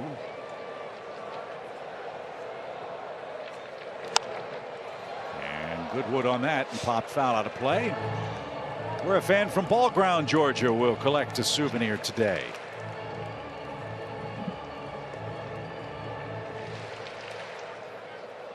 Yeah, 58 pitches. I would imagine for him in a day like this, your debut, David Bell's hoping for 5 from Green, I would imagine. Yeah, get him the lead, give him a chance to win.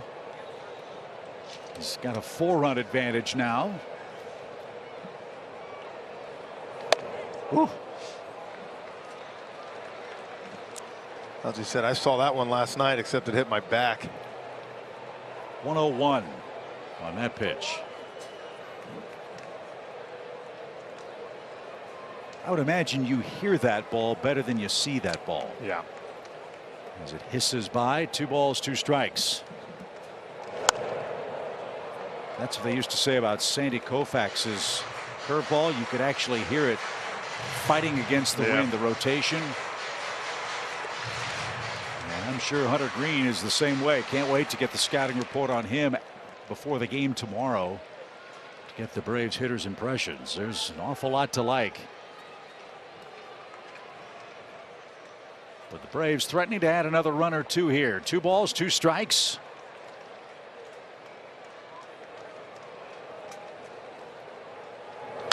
Good battle here.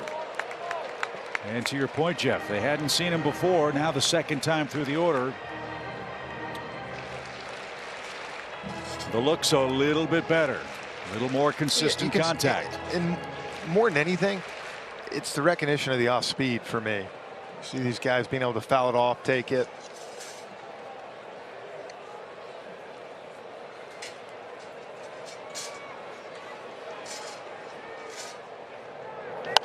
Love it.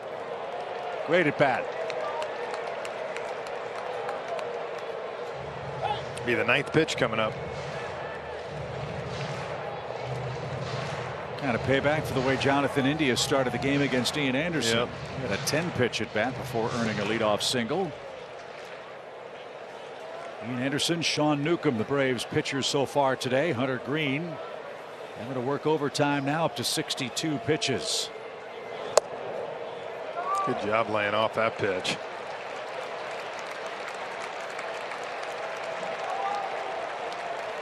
Braves offense starting to look a little more like the Braves offense. A little more patient, better cuts. Obviously, you look better when you score. They've got a run on 2 hits here in the 4th inning.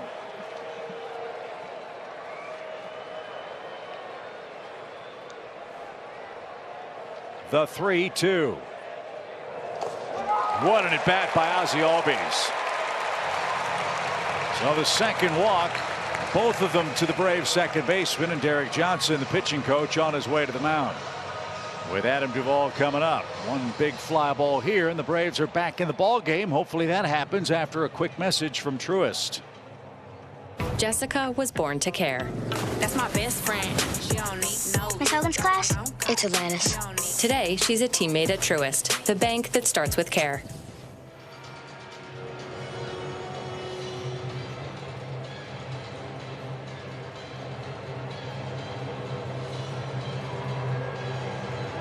This, more than anything, this is just giving your young pitcher a break right here after battling Ozzie for that many pitches.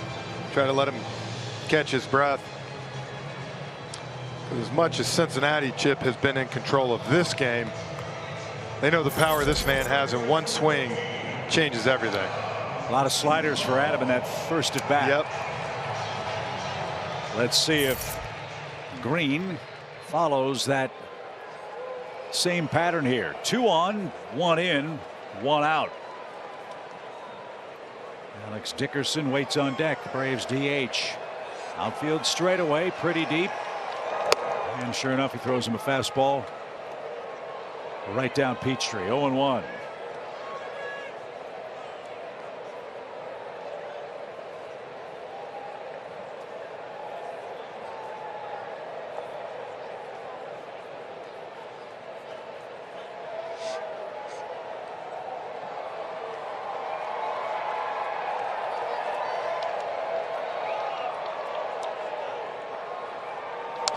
Ooh, good cut. Of course that happens. You know, you get sliders the whole first day being, now you get 100 and 101. I bet he's going to get one here. After a 100-mile-an-hour and 101-mile-an-hour fastball, Green has Duvall behind 0-2.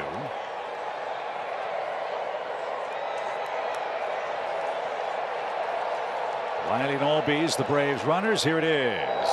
Breaking ball, and he reached for it. Popped up, shallow right. India goes out. Fraley comes in, and it's the Reds right fielder who puts it away for the second out.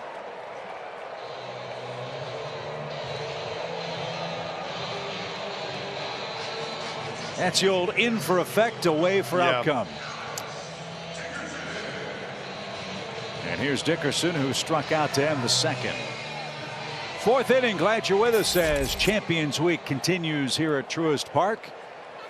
Braves and Reds game 4 of this season opening series.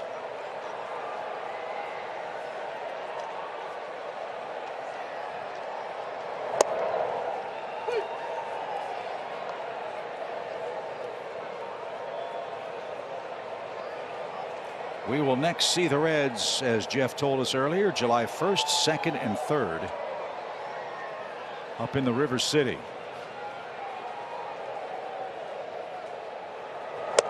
Dickerson trying to give the Braves a lift. They are looking, Jeff, for their first 2-out RBI in the first 4 games of the year.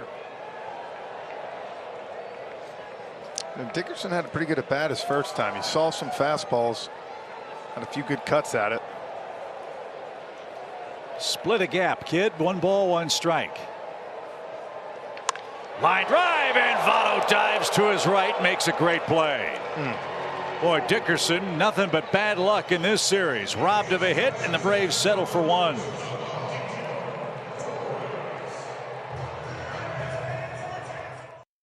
Alex Anthopoulos, the Braves general manager, presented Chipper Jones his championship ring. Chipper, a big part of the Braves 2021 campaign as a associate hitting coach and all-around mentor and good guy.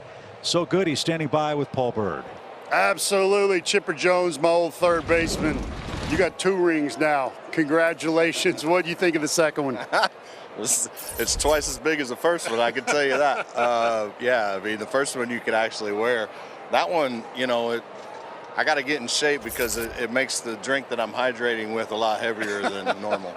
Good stuff. I got to tell you this. Great hitter. Not everybody can coach. But Austin Riley gives you a lot of credit for teaching him approach. So you have a big part in this ring, his breakout season last year. What does that feel like to you? Well, I never thought I would get this much gratification. Now I see what my dad was talking about when he was like, when the light comes on for one of his students. He was a public school math teacher for 30 years, and when the light comes on for a student, it's the same thing with, hitter and hitting coach.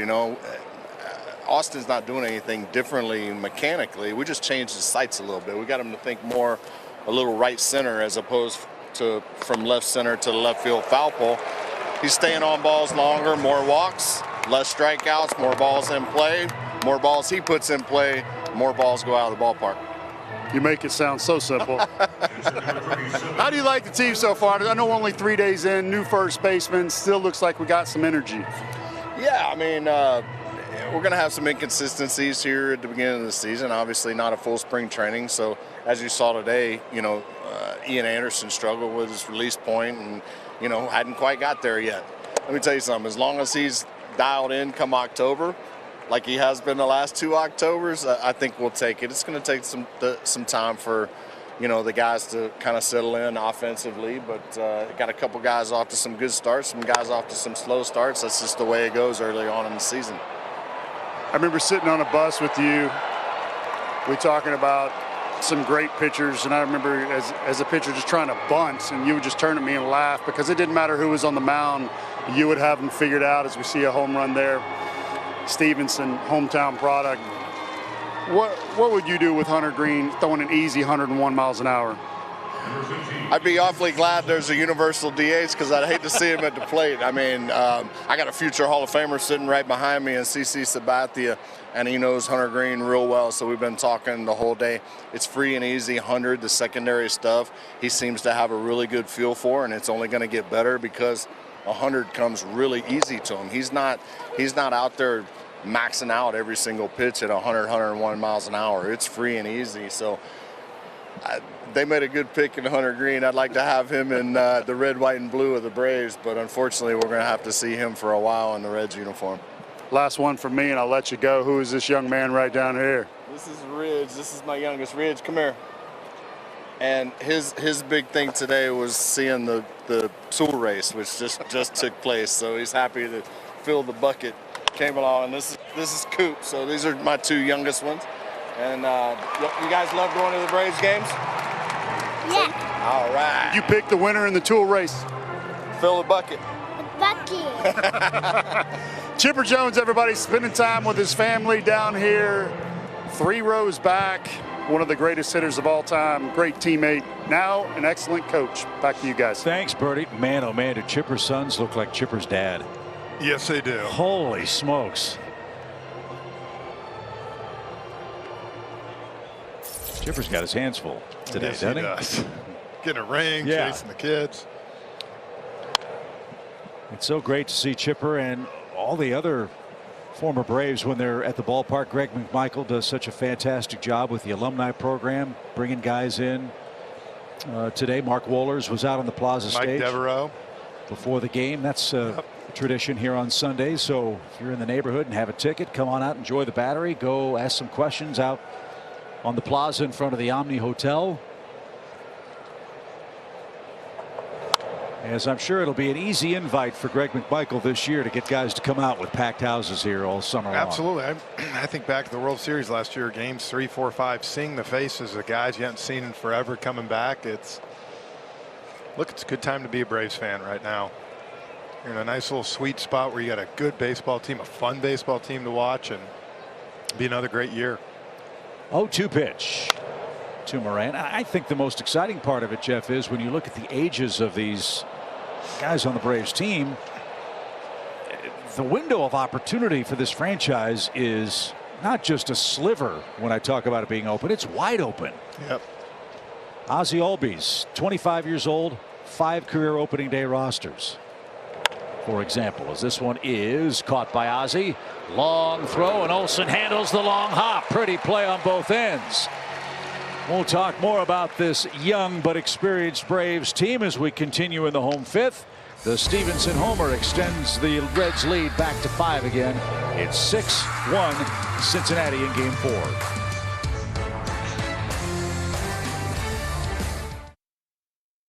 Braves World Series celebration here is a whole list of wonderful menu items provided by our friends at Delaware North. And in front of my partner, Jeff Francoeur, is the World Champions Burger. I'm sure many of you have read about that. As this ball is cracked toward right field. That ball is up. That ball is deep. That ball is off the top of the wall and gone.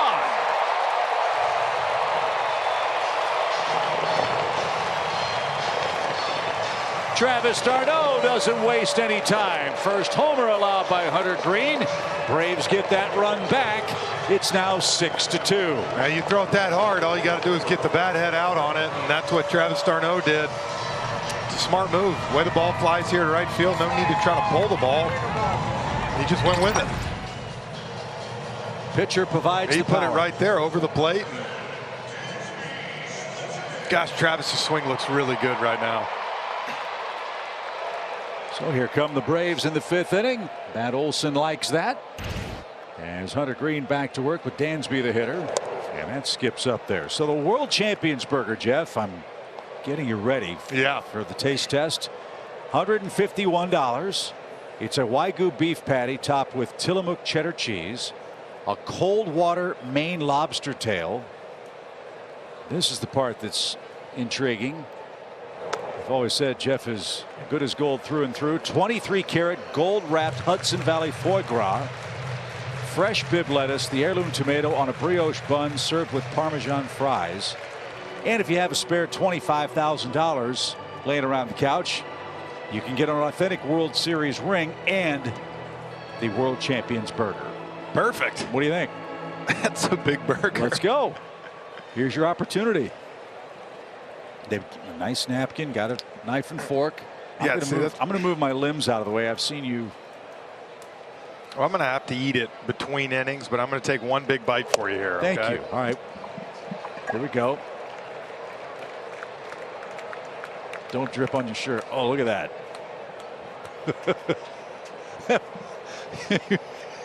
That was a big league bite.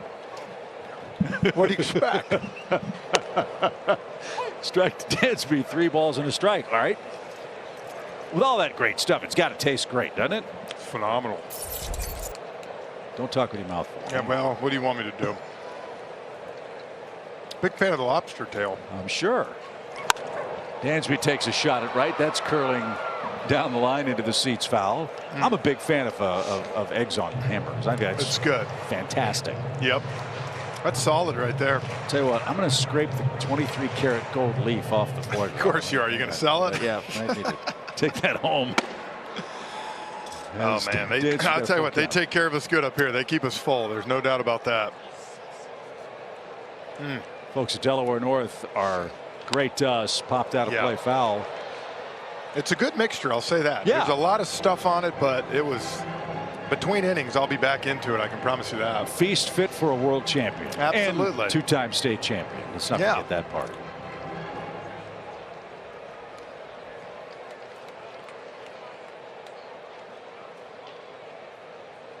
Three balls, 2 strikes. So again, that World Champions Burger, $151. As that ball's foul at third.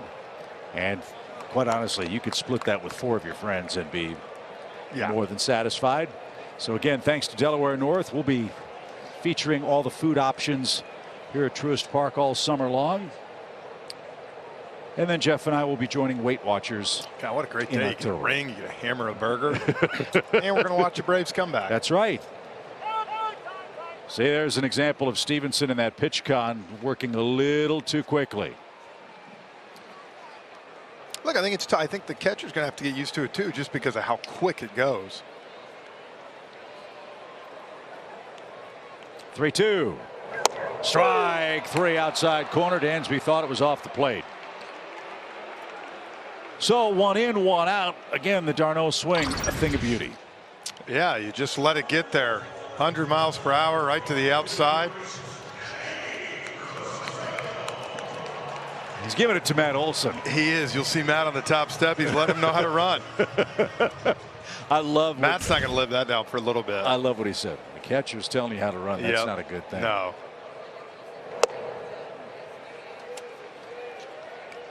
So for anyone who wondered how Matt Olson was going to fit in with his new teammates, I think he's done fine in about 3.5 weeks. Yep. Action in the Reds bullpen as Green just blowing fastballs by the Braves today with 6 strikeouts. Luis Sessa is the man getting ready. Yeah, the Reds gave me a good scouting report on him. They said he's going to get strikeouts and he's going to give up a couple long balls. And between Riley and Darno, both fastballs. And then some soft contact. Easy play at second. Votto handles that. There's out number 2, and Matt Olson's the hitter before Matt trots around the bases. Let's enjoy a quick message from Zaxby's. It's the new Signature Club with bacon and cheese, remixed by Zaxby's.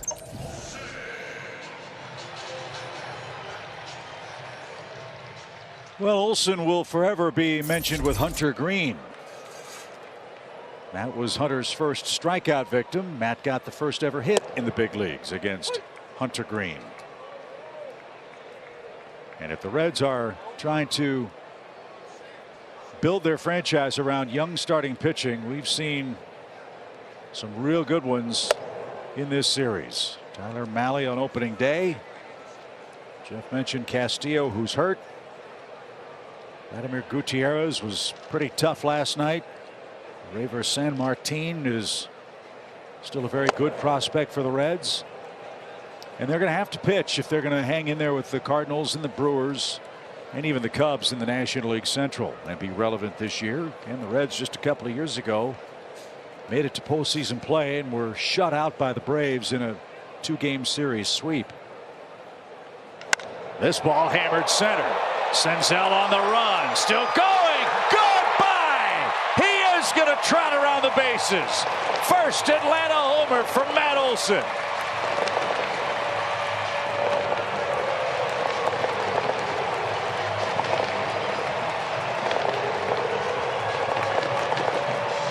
Well, he hit 39 of those last year. So he needs to go in there and tell him, if you hit him like that, Chip, you ain't got to run the bases. First 2-out RBI for the Braves this year. A cannon shot from Matt Olson. Well, there you go. Third time that Matt's seen him now. You remember, blew up by him the first time, struck out, and now this time. Oh, he game-faced Darno, too, looking back in the dugout. Love it. As we said, the Braves are creeping back in this game. Austin Riley hit a ball that ordinarily would have gone out in the 4th inning. He doubled off the center field fence and the ballpark coming alive. It's a 3-run game.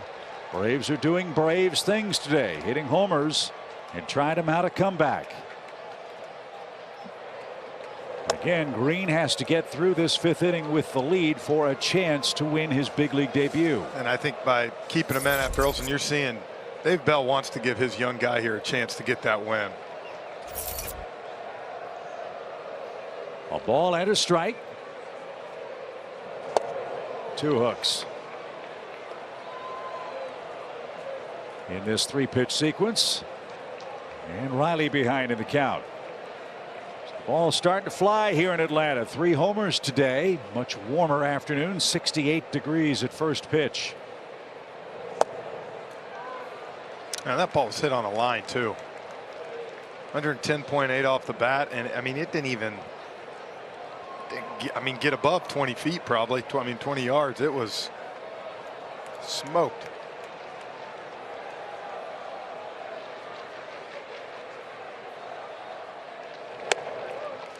Full count. 91 pitches. Young, strong kid. Hunter Green. How much rope will David Bell give him? He's got a 3-run lead. You've got Ozuna on deck for the Braves. Bases empty.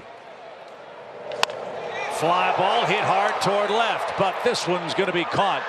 And Tommy Pham runs it down.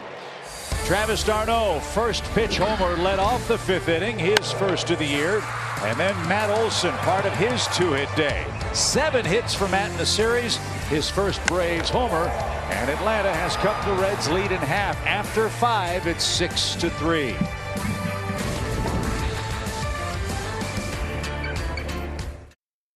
Xfinity Live Look Cam.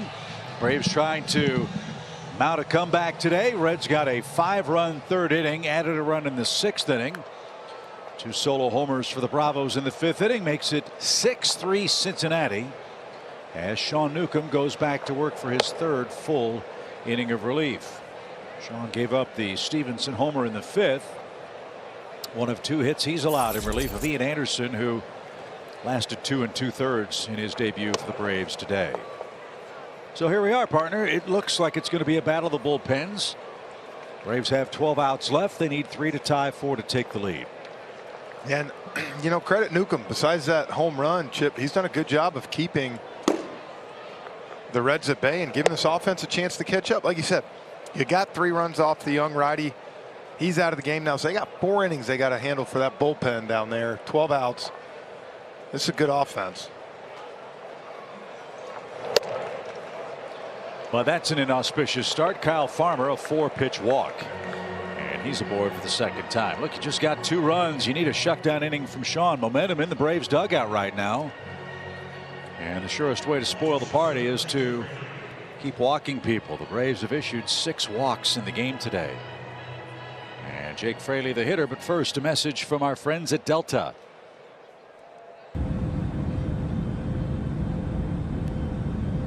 Delta, proud to be the official airline of the 2021 World Champion Atlanta Braves.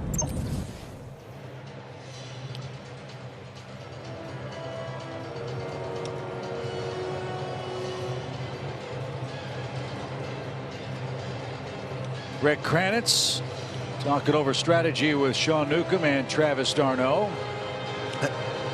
Yeah, Colin McHugh warming up down to the pen, so I think too it's giving him a chance with India coming up next. Is probably, I imagine, Chip will be Sean's last batter. Well, let's see if he can get 2 for the price of 1 here. Jake Fraley, lefty-lefty matchup. Fraley 0 for 2. Came over from the Seattle Mariners when they traded Eugenio Suarez and Jesse Winker out to the Mariners.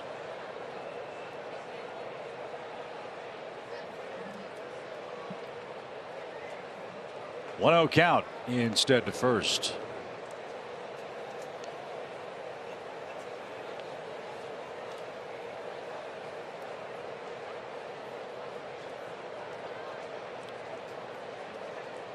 India's next after Fraley's at bat.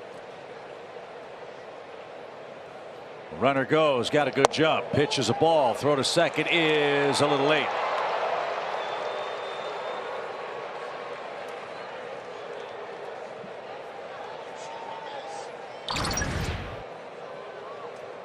They got a good jump.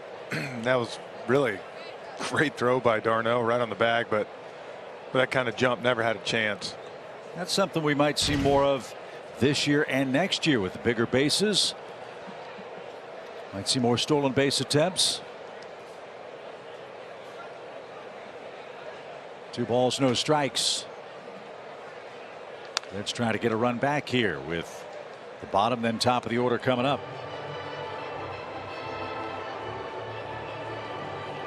I love that part of the game. I know that the risk reward analytically in many quarters doesn't value the stolen base as much as it was when I was a kid, and maybe Jeff when you came up. But man, oh man, from an action standpoint and the cat and mouse game, pitcher, catcher, base runner, there's nothing better.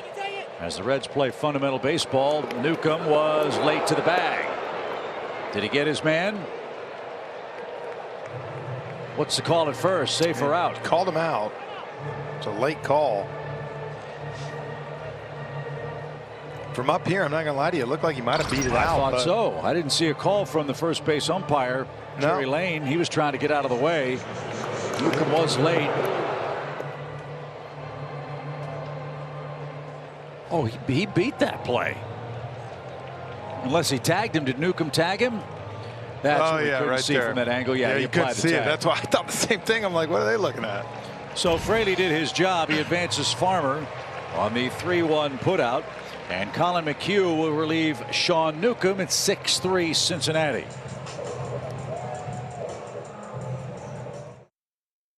Sunday. The Braves and Reds from Truist Park. Back of that car almost big enough to hold the Braves World Championship rings.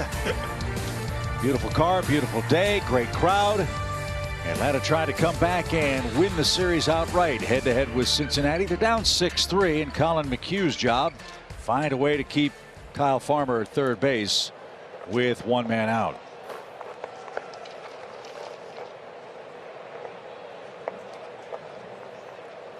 Colin pitched on opening day, gave up a home run. Nearly threw that to the backstop. 1 ball, no strikes. 37 games with the Rays last year, and Colin was terrific. 6-1, a 1.55 ERA. Give me talk. He's so valuable because he can give you 2, 3, 4 innings, and he can also come in, you know, for a batter and get you out of something. Infield in, and that's off the plate to India. 2 balls, no strikes. Colin, the pride of Berry College, another guy that grew up loving the Braves, always dreamed of being an Atlanta player, and here he is. So we're all looking forward to good things from Colin McHugh.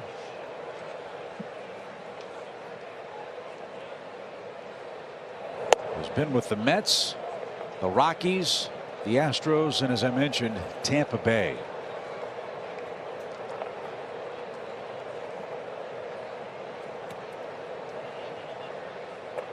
He's quickly gone 3-0 to India with Tyler Naquin up. And then finds the mark. 3 balls and a strike. Braves night shift has been very good in this series. Yeah, Kenley Jansen had a hiccup on a cold night. They've given up a run or 2 here and there. As India got a little anxious there, might have swung the ball 4, full count. Good location though. That's the thing with Colin. He's not going to overpower you. You saw that there, but he's good at hitting spots and mixing things up on the hitters. But new faces: Tyler Thornburg, Spencer Strider, Colin McHugh, Kenley Jansen. As he came back to get Jonathan India after falling behind 3-0. That's a huge out in this game. Runner at third, 2 away, and Naquin coming up. Well, see, you talk about working him. What was that 3-1 pitch? Fastball a little bit up in the zone, and then that thing was cutting hard away from him. Changed his eye level and got a good hitter to strike out. Similar action, I guess, to a slider. The difference is the plane stays the same. Absolutely, right? And you got one kind of just up a little bit, and you think 89, I can get to it, and you can't. And that one bearing away. So now the infield can back up to normal depth, and Tyler Naquin's coming up. And a strike. That's the other thing that I love what Alex did in this offseason. I've used the term surviving in a vacuum. It doesn't work. Even on great teams, you have to have some turnover. You have to have some change to keep things fresh. As Naquin lifts it foul, Alex went out and not just changed the bullpen. He upgraded the bullpen in the fact that you've got veteran guys who've been through the wars before. Thornburg has been in the big leagues a long time. Kenley Jansen's resume speaks for itself. I just mentioned McHugh. These are all veteran guys who. Getting guys with experience is huge, because you know as well as I do, in a long season, they have to be able to navigate that. When you get in big situations, just like you saw there, a younger pitcher 3-0 might have panicked a little bit. Instead, he fought back and then got a strikeout. Now here he is, 1 pitch away from not giving up anything. And the influence they have on guys like Spencer Strider and Tucker Davidson is huge. We saw that, I think, in the way Charlie Morton's influence affected Kyle Wright last night.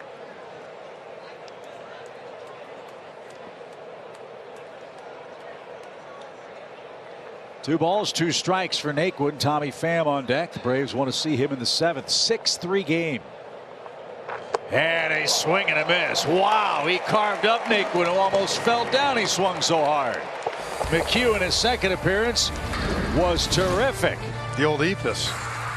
Farmer left stranded at 3rd in the middle of the order, coming up for the Braves in the home 6th.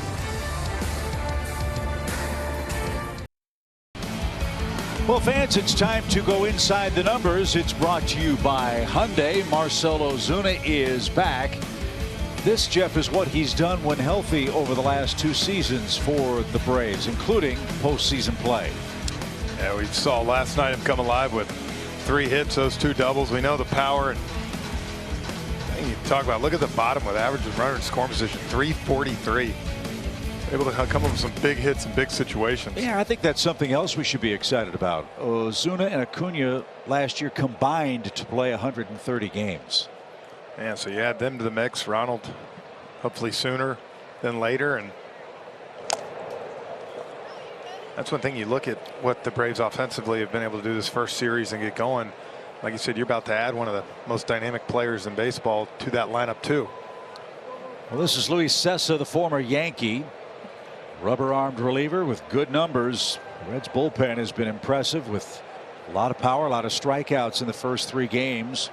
Don't know if you can pitch any better or harder than Hunter Green did in his major league debut today.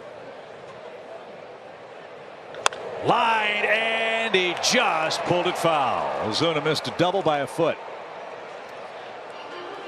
Green 5 innings, 4 hits, 3 runs, 2 walks, 6 strikeouts, and 2 homers.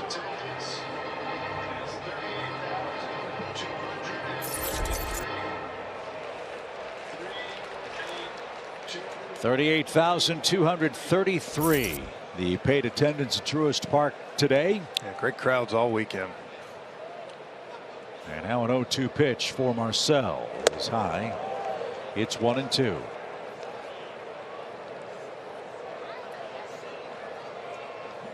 The Reds got Luis Cessa and Justin Wilson for Jason Parker last August.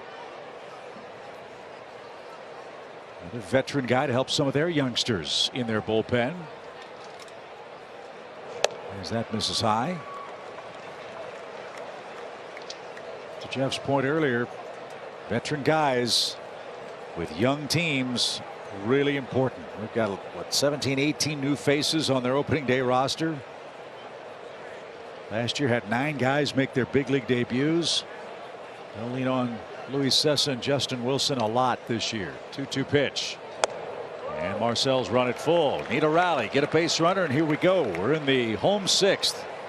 Only a 3-run game in a ballpark that's starting to get lively offensively with warmer weather.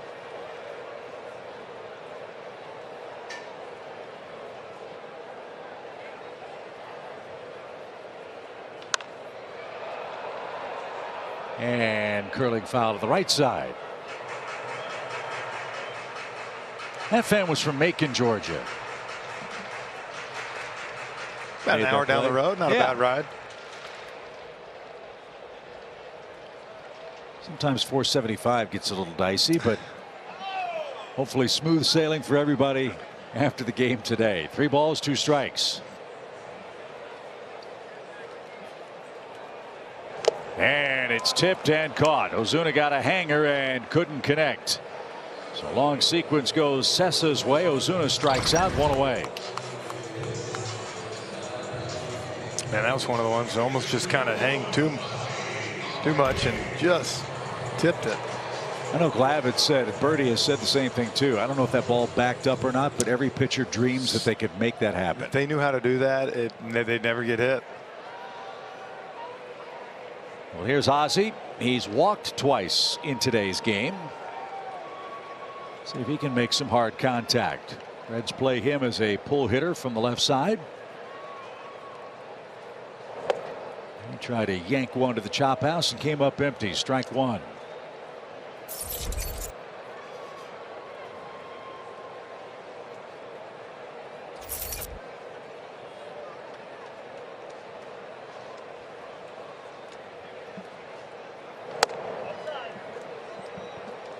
Just missed a corner.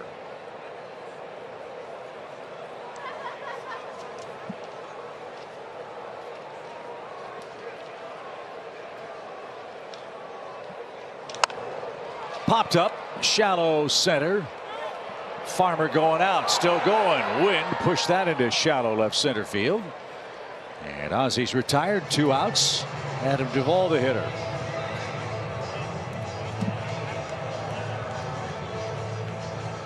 The MLB Ballpark app will complete your next visit to Truist Park. You can buy and manage your game tickets Unlock offers, access exclusive content, and much more. Download the MLB Ballpark app today. Strikeout, pop out for Adams so far today.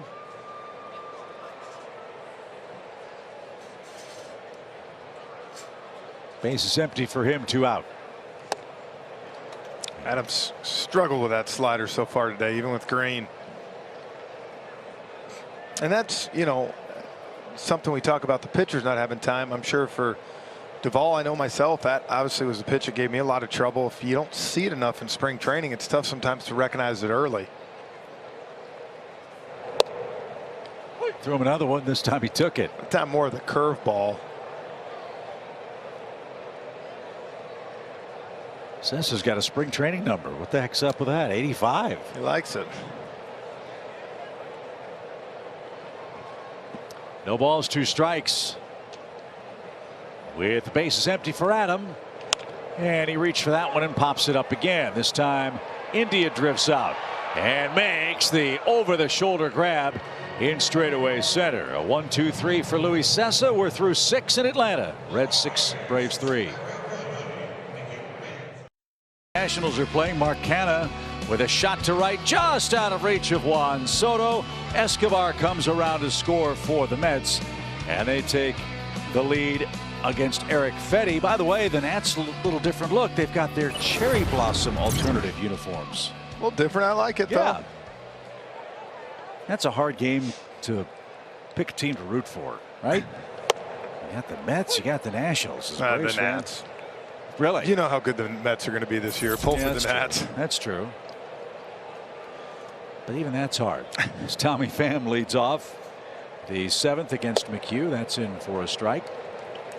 Washington in tomorrow night. Fans get your replica World Series rings. 40,000 will get them here tomorrow night. As Huascar Ynoa set to make his season debut for the Braves.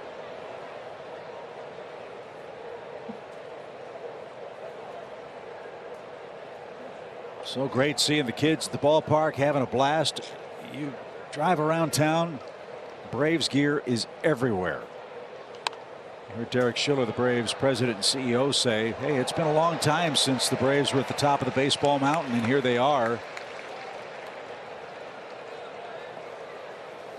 And we're going to have great, enthusiastic crowds and hopefully great baseball all summer for you here in Atlanta. So make your plans to join us. I think also, too, if you think about it, Chip, there weren't a lot of, some of the younger fans didn't necessarily remember 91 through 05 and that whole thing. Yeah. So I think, you know, there's kind of a new era of Braves fans, too. They're excited about what's been put out the last 4 years here and what they're doing. After we wrap up the series with the Nationals on Wednesday, we hit the road for the Padres and Dodgers out west. Next homestand for Atlanta, 2 weekends against the Marlins. And then Tuesday the 26th, the Chicago Cubs come in for a 3-game series. So hope you'll join us midweek. And strike 3 called. Another punch out for McHugh. That's 3 hitters in a row. And Tommy Pham didn't think much of that. He used to always get taught as a hitter. Watch this replay. Watch Pham right after he catches it here. Watch what he does. He turns around and kind of looks at the umpire. You got to sell it better than that. You got to run straight to first. But good pitch, bottom part of the zone. And again, he's around the plate, so a lot of times you're going to get that call. Sal Fasano works so hard with the Braves catching corps and how to present pitches. How to catch them softly, make them look a little better than maybe they are. Well, and d'Arnaud does a good job of, look, you don't sell every pitch. Right. The ball's 6-7 inches off the plate, catch it and throw it back. But if you can do the ones right around there, it's helpful. Joey Votto. You try to steal whatever you can against this guy. You know, every once in a while you'll see a catcher kind of catch one way off the plate and try to bring it back, and you're like, come on, man. Yeah. And when it's every pitch, that's going to. That's what I'm saying. Almost like trying to make the umpire look bad. Absolutely, you lose it.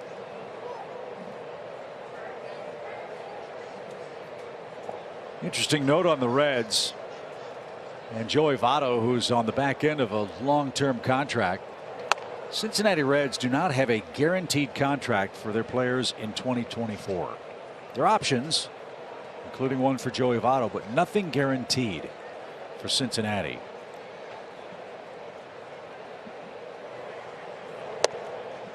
Interesting quote from Joey that I read. He was asked about these young players the Reds have. He said, look, I don't believe in superstars making a team. I believe in the team concept overall.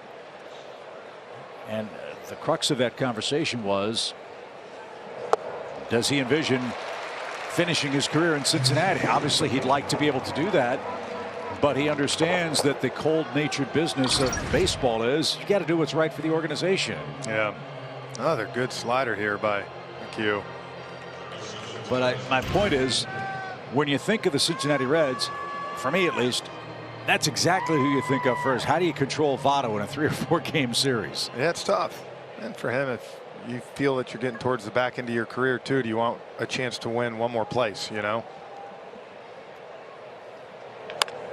On the ground, bad hop. Riley stuck with it, throws off stride, and still got Tyler Stevenson. McHugh 5 up, 5 men down.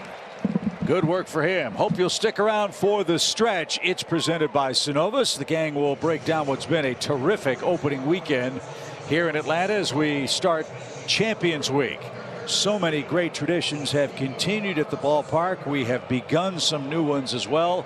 And one of the great traditions that will continue today and every home Sunday is Timothy Miller making his way to the center of the diamond to conduct the 7th inning stretch. This is always one of the highlights of a new season. Hearing Timothy do the national anthem, God Bless America, and as always, the 7th inning stretch here at beautiful Truist Park. God bless America, land that I love. Stand beside her and guide her through the night with a light from above. From the mountains to the prairies to the oceans white with foam. God bless America, my home, sweet home. God bless America,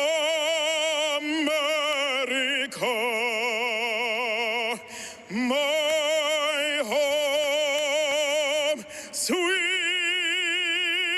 home.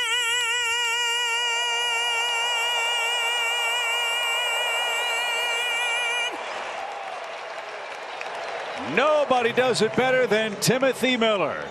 Time for the stretch. Here's Kelly.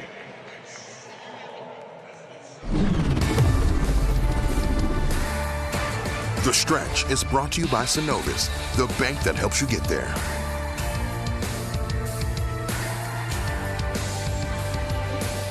Boy, what a beautiful Sunday afternoon as the world champion Atlanta Braves wrap up what has been an incredible weekend of celebration here at Truist Park. And for those that might have missed it, it all began on Thursday with the Braves walk. And this is at like 4 o'clock in the afternoon. Thousands of people showing up for this. And then naturally, Nick, that moved into where they raised the banner there and then received some hardware, and naturally we got the ring ceremony coming last night. Yeah, this has been incredible. I mean, when you get to open up at home, you're World Series champions, you get your rings, you get your awards. Guys are so excited for what's going on with this team, but to celebrate what happened last year was a huge deal. Now we can move to baseball. The only thing better to end this weekend off is a win today, a comeback win. But there we are right there. I was going to say, I'm surprised you didn't say the only thing better was getting your own ring. Well, I enjoyed that too, but I can't even write on my book with this thing. It's hard to hold this microphone. It's kind of cool. And we're so appreciative of getting this ring, and being able to celebrate with this team is special. I'm still at a loss for words. It's incredible, and the Braves organization, it's all weekend. They have knocked it out of the park with the celebrations. Now, like you said, they just need to get a comeback right here as they trail by 3 to the Reds. And with that, we will send it to Synovus for a quick word. Wherever potential leads you next, get there with speed. Get there with scale. Get there with a bank you trust. Synovus. Get there. Kelly, Nick, great job with the stretch. It is the home seventh. Braves, Jeff, have 9 outs to get 3 or 4 runs today against Cincinnati. Dickerson, d'Arnaud, and Swanson. The first 3 coming up.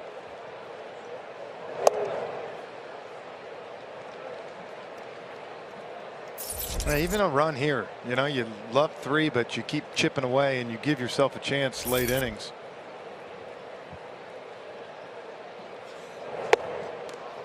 Alex didn't get that. 1 ball, 2 strikes. He's got to find the voodoo doll that the Reds have held against him in this series. Had 2 or 3 balls he's hit on the button. Votto robbed him with a diving stab last time up.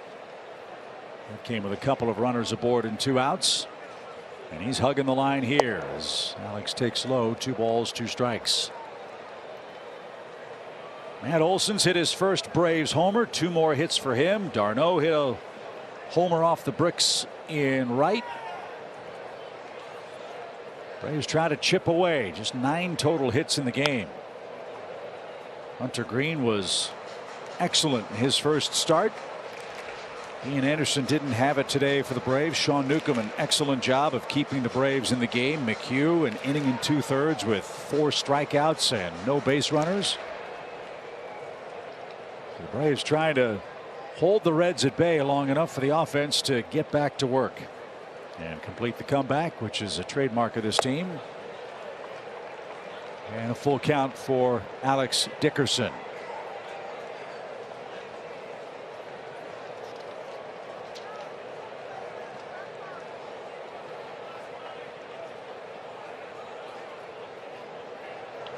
Fly ball, well hit toward right, but that is playable for Fraley, shy of the track, and Dickerson's out number 1. So Sessa's set down the first 4 he's faced. Here's Travis d'Arnaud.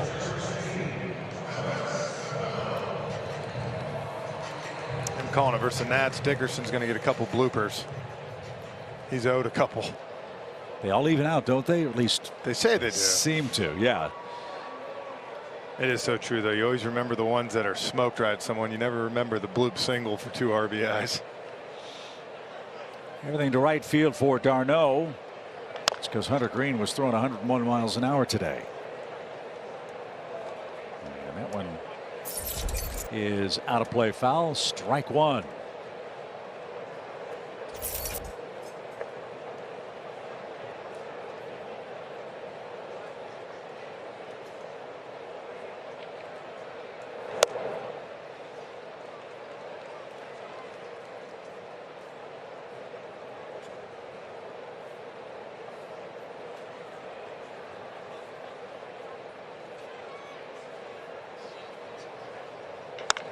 That's well hit to center. Drifting back is Senzel, and onto the warning track. The ball just died. Another hard hit ball by d'Arnaud, but he's the second out. That'll bring up Dansby. He's our Synovus Get There featured player of the game. Yeah, he's always loved it here at Truist Park. See that, over 830 OPS, 20 of his home runs. Almost perfect with the RBIs and runs, 66 and 68. Dansby with a couple of strikeouts, both looking today.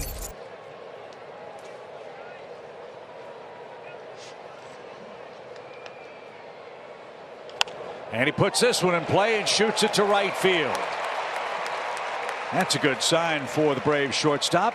You know, it's funny. I was talking to him the other day, Chip, and reminded me of myself in a way of, you know, he told me I like a lot of at-bats in spring training. And there's some people that only need 15, 20 bats. I always wanted close to 50 at-bats in spring training, honestly, because of what we talked about, seeing the slider, seeing the sinker. You know, so for him, probably a chance to see some more pitching, get some more at-bats. And that's going to be the end of the line for Luis Cessa. He faced 6 hitters, retired the first 5, but now Eddie Rosario's coming on with a chance to make it a 1-run game. night, Travis d'Arnaud giving Matt Olson some running tips after he gets thrown out twice. So what does Travis do? Mocks him a little bit, going around second to third. Matt gives him a thumbs up. Well, then Matt, of course, goes dead center. And look, he's asking Travis, am I doing it right? Having a good laugh in the dugout. You said it. That's our T-Mobile game summary. He fits in perfect to this clubhouse. See the exit velocity. One down the right field line, one dead center. That's the thing. The Braves are going to swing the bats. As the weather heats up, this place is going to continue to heat up. This is Tony Santillan out of Fort Worth, Texas. Picked up a save for Cincinnati on opening day. A right-handed pitcher, had a good year last year, and facing the left-hand hitting Eddie Rosario. 6-3 game, wind blowing straight in from right, as that's in for a strike. One thing we noticed, Jeff, about the Reds bullpen, what they lack in experience, they more than make up for in stuff. Yeah, they got a lot of great arms, and that's, I mean, look, you get the feeling this team is exactly what's going to happen this year, Chip. Guys are going to get opportunities to see what they can do. And so far from the bullpen, we've seen some live arms.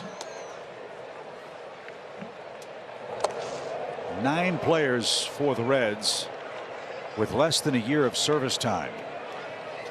We saw a couple of those men yesterday. Daniel Duarte and Alexis Diaz each made their major league debuts with a scoreless inning and 2 strikeouts.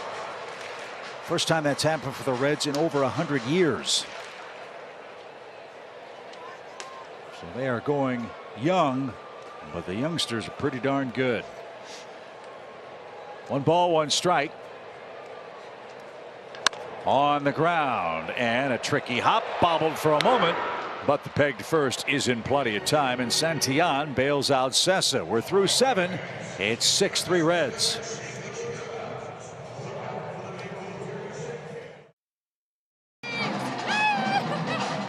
That sums up the feelings of everybody at Truist Park today. Bonus babies are here. Crafty veterans are here too. Game 4 of the season. Braves trying to come back from a 3-run hole with 2 innings left. Colin McHugh back to work. Why not? He's been excellent in an inning and 2/3 with 4 strikeouts. Nick Senzel is going to lead off. And he just missed. 1 ball and no strikes. That's the thing with the game. It's 6-3 here. Like you said, you're very much in this game. It's 8-3, 9-3. It's different, but Colin's doing a great job. Let him keep going. That's the other part of the acquisitions that Alex made. Thornburg, a multi-inning guy. Yeah. McHugh, a multi-inning guy. Well, Newcomb. I think now too with the DH, it's so important to have, you know, some guys with the versatility to do that. Little pop. Matt Olson drifts back. Rosario is going to join him, and with the glasses gleaming, Olson puts that away, and that's out number 1 as we continue on Hyundai Sunday. The Reds and Braves live from Truist Park. Paul Bird, Jeff Francoeur, Chip Carey, Kelly Kroll, and Nick Green out on the set. Very special day for us. We're so grateful for the Braves' generosity in awarding us our championship rings today, and you fans will get yours here tomorrow night. 1 out, Colin Moran, the hitter. He's singled, scored, and driven in a run.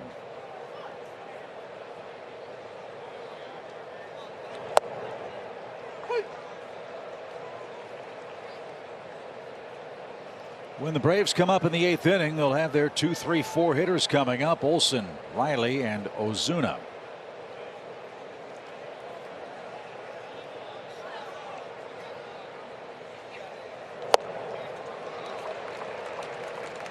Again, Jeff, as you said, by today's standards, Colin doesn't throw hard, but he puts the ball where he wants to put it. Okay, good movement too.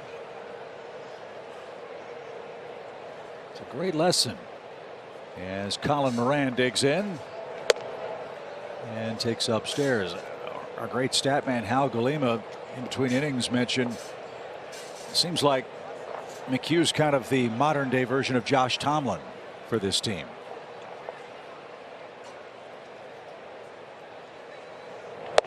Can start if he needs to. As we said, the multi-inning possibilities for him extremely valuable. Absolutely. What Josh was the last 2 years to that bullpen in so many different ways. Calling the same way. Veteran experience. Big plus to have.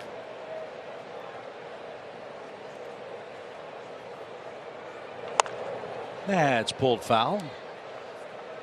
And Moran another 2-2 count. Nothing straight from McHugh.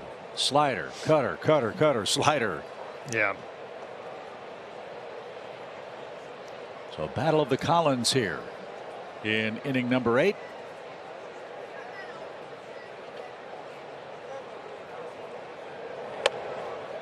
Full count.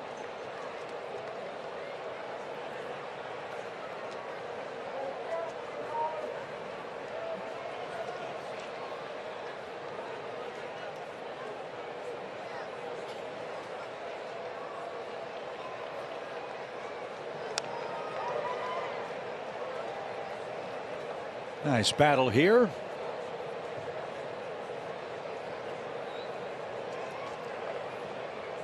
Tyler Thornburg has gotten up and is beginning to play catch for the Braves in their bullpen.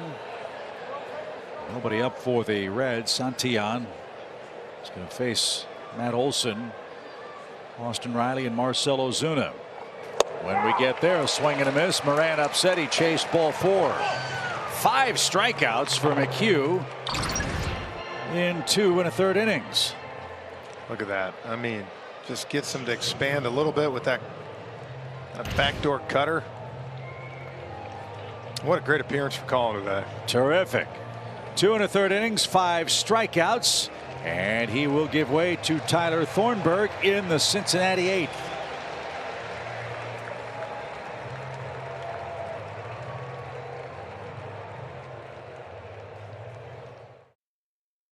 Let's go places. Xfinity. Supercharge your home with supersonic Wi-Fi. Unbeatable internet. Only from Xfinity. And by Synovus, the bank that helps you get there. In years past, the Braves have done an excellent job at finding guys coming back from Tommy John surgery and taking a flyer on them in their recovery year. That's the case with Tyler Thornburg, who spent last season recovering from elbow surgery. Now he's pitching in the Braves bullpen, and a former Cincinnati Red who's pitched in parts of 8 major league seasons. We'll try to get Kyle Farmer here and send us to the home 8th. And that one was hooking into the camera well. Looks like someone made a nice play. Yeah, the replay guy.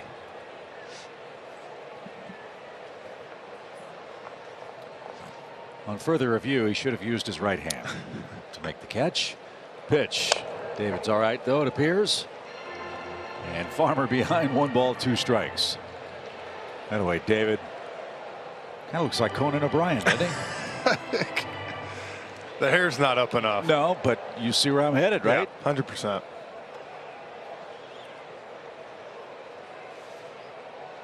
The 1-2 pitch. He is a little low. Nationals have tied the Mets in the late innings in D.C. Phillies lost today.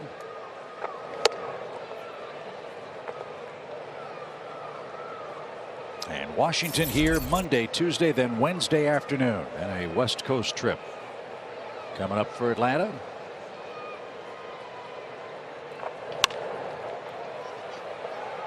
Rosario, long run near the stands in foul ground and couldn't get there. The ball bounced off the top of the signage.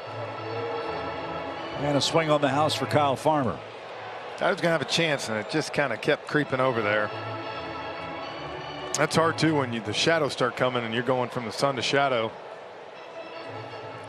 And you got the wall right there, too. Say, could you imagine if playing outfield in the era before there was a warning track? Ooh. Didn't used to be that way. As Eddie headed for the right center field gap, won't get this one, and Farmer cashes in that swing on the house and doubles with 2 out. Not only that, before there were warning tracks, you didn't have the padding on the walls. No. Some of the walls were concrete and brick and the like.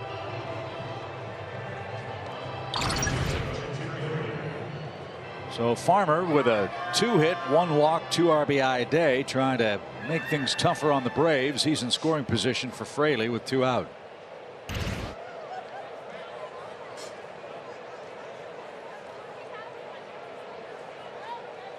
Kyle's a good player.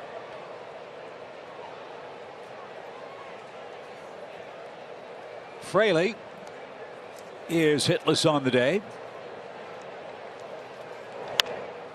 and should remain so if this stays in play. Riley near the netting won't have a chance. Strike 1.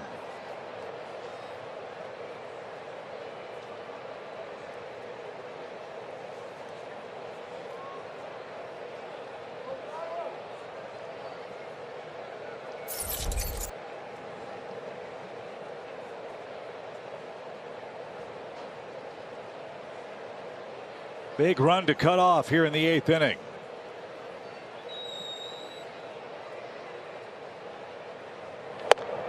Chased a high fastball. Yeah, good velocity too. 95.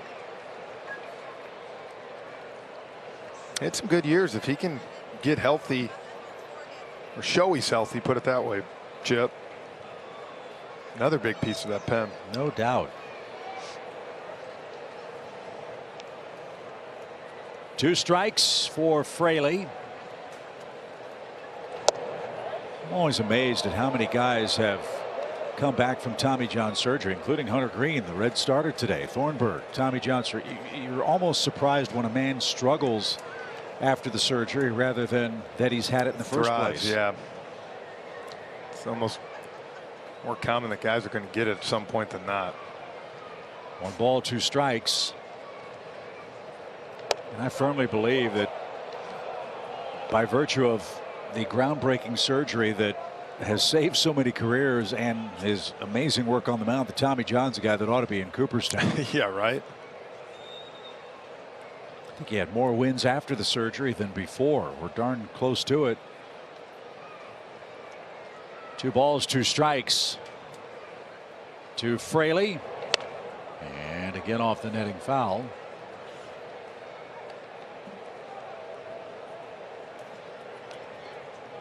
Tommy John won 288 career games.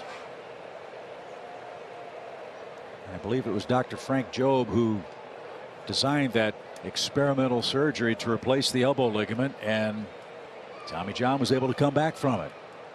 Just remarkable. 2 balls, 2 strikes.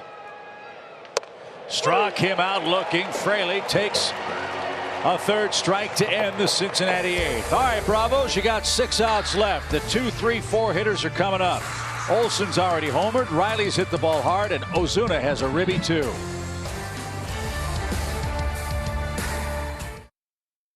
Sports partner, right guys coming up at the right time. Here's why. Our Yellowwood bringing the lumber feature. So far, 2, 3 hitters for the Braves have done a pretty good job early on this season. Just under 480 and 5 extra base hits. And you know, I really kind of like, I think they're going to settle in nice, Matt and Austin in that 2-3 spot. I don't know when Ronald comes back, if you move him 3-4, do something different, but I like them back to back right now. Lefty, righty. And Olson's had a huge series, 7 hits against the Reds. And you know, Matt's going to draw 100+ walks too, so. And the thinking from Brian Snitker as to why to hit Olson second, really simple. First the 0-1 pitch. And he lines one to left field. There's a good start. What a series. 8 hits in 14 at bats. That's a way to say welcome home. Yeah, you couldn't ask for him to get off to a better start, confidence-wise, help you kind of relax here. And that's the difference of him to me now compared to years past. More of a pull hitter, power guy now. He's able to take that and just serve it the other way. We've seen him have 3-4 hits just like that. Yeah, that's not foul territory the other way. As Riley digs in. And the thinking for Brian was, again, very simple. Your 1, 2, 3 hitters are going to get a lot of at bats. Yeah. You want your best hitters up as often as you can in a game. And then when the bottom of the order gets hot, whether it's d'Arnaud or Swanson or some combination of those two or other players getting on base in front of your 1, 2, 3s, well, do the math. Yeah, that's what you look at. If you had a Cunha, Olsen, Riley, I mean, that's a buzzsaw. Yeah. It's a real buzzsaw. You heard Birdie mention earlier, from all we've heard, Ronald's ETA still early May. So that's edging closer. We've seen him take batting practice and run the bases before the games, but not ready quite yet for live game action. I would assume that as he continues to progress, Jeff, that he'd go to AA, AAA, get some at bats there before the Braves throw him into major league action. That's just an assumption. Yeah, I mean, I think it all depends, you know, how ready he is, you know. Young guy like that, he ain't going to need much time once he gets released. 2-1. Sharply hit and right to third, where Brandon Drury just checked in defensively. And Riley hit that off the end of the bat and is retired. He's 1 for 4 in the game. And here comes Marcell Ozuna with 1 out.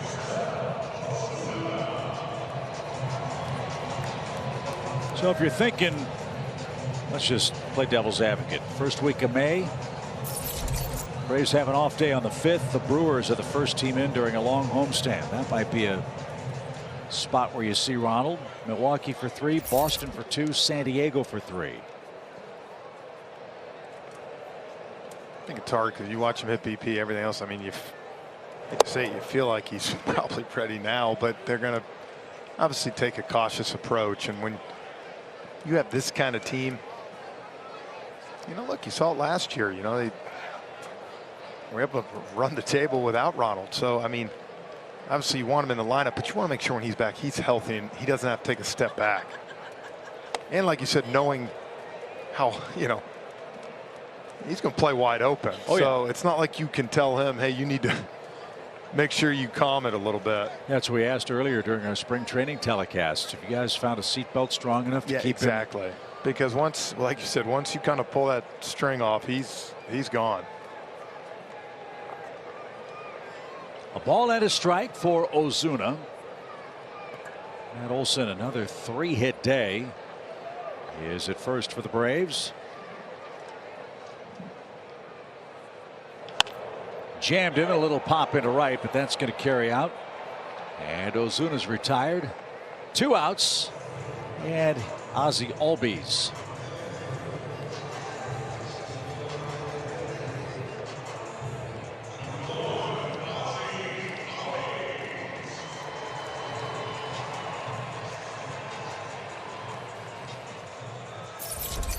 Three straight multi-hit games for Matt Olson, by the way. It's a good sign, too, seeing Ozzie with a couple walks. Yep, patient. He's popped up as well. Another pop-up is out of play. Well, we've mentioned it, how young the Reds are and how effective they've been. Look, it's the first time the Braves have seen many of these guys. But I think you're starting to see a bit of the formula as to what the Reds were thinking when they unloaded so many star players after the lockout. We saw Friday night, second half of the game shut down. Last night, same thing with the Braves. Gone 11 1/3 consecutive scoreless at Penn. And I tell you what, I mean, that's, like you said, small sample size, but when you're a team trying to kind of rebuild, get guys, the idea to have a good pen late in the game is helpful to win some games. 1 ball, 1 strike for Ozzie Albies. He touches one off, we'd have a 1-run game, and then all bets are off. But we're not there yet. 1-1. Good hook. It's 1-2.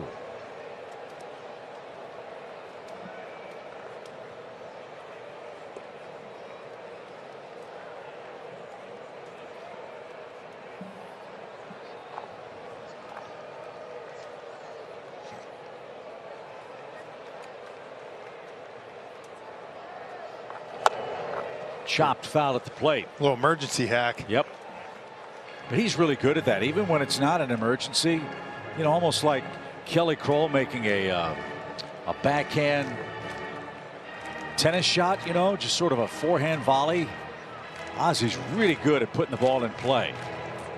Kelly's got a good backhand. I guess so. I've seen her swat you a couple of times with it. 1 ball, 2 strikes.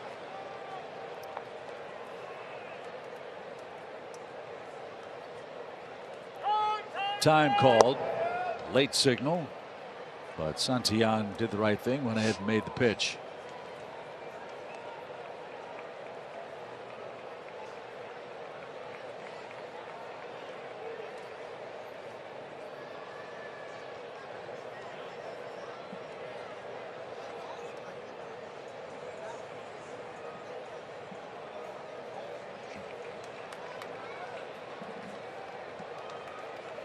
Beautiful day in all phases except the score.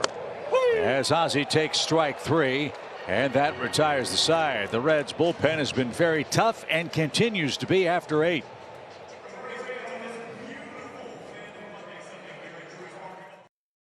Champions Week continues as we will welcome Huáscar Ynoa back to the starting rotation for the Braves. Huáscar, I think, Jeff, was on his way to the All-Star game last year before he got hurt. No doubt. Absolutely. I'm excited to see him tomorrow night. Hopefully he's got that form back that he had for the first 2 months last year. Yeah, 3-game series with the Nationals. Our coverage Monday and Tuesday starts at 6:30 Eastern. Wednesday a day game, an early game. Braves live at 11:30 with Max Fried on the mound. The old businessman special. That's it. Bally Sports Southeast and the Bally Sports app is where you can catch Braves baseball. Then we head to the road to face the Padres and the Dodgers.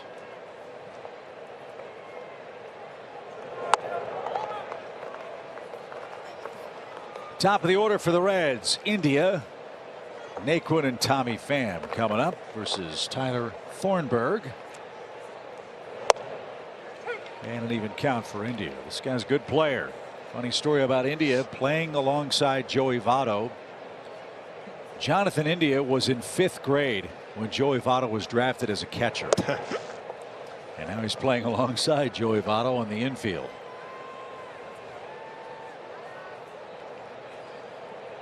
Votto already a superstar and headed for Cooperstown. India trying to make his name in the National League alongside second baseman as great as Ozzy Albies.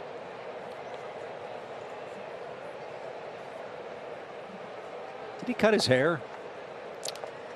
Or is it in a man bun? Yeah, I think it's a man bun. Well, he'll have a seat. Coming out after striking out. 1 away in the 9th. Here's a message from Texas Pete. Welcome to the tribe. The Texas Pete tried and true. Texas Pete, sauce like you mean it. So Thornburg with 2 strikeouts. Braves have struck out 10 Reds in the game. And Tyler Naquin has been punched out twice.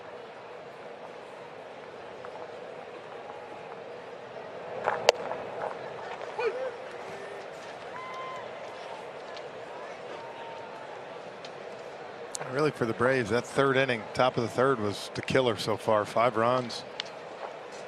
Just think how differently the game would have turned had the Braves been able to turn the double play. I know. Just a bang bang play that was called safe and after review was upheld. A Moran base hit sealed the deal for Ian Anderson, who wasn't sharp, but hopefully Ian will be back on the beam when the Braves play in San Diego for his 2nd start. Swing and a miss.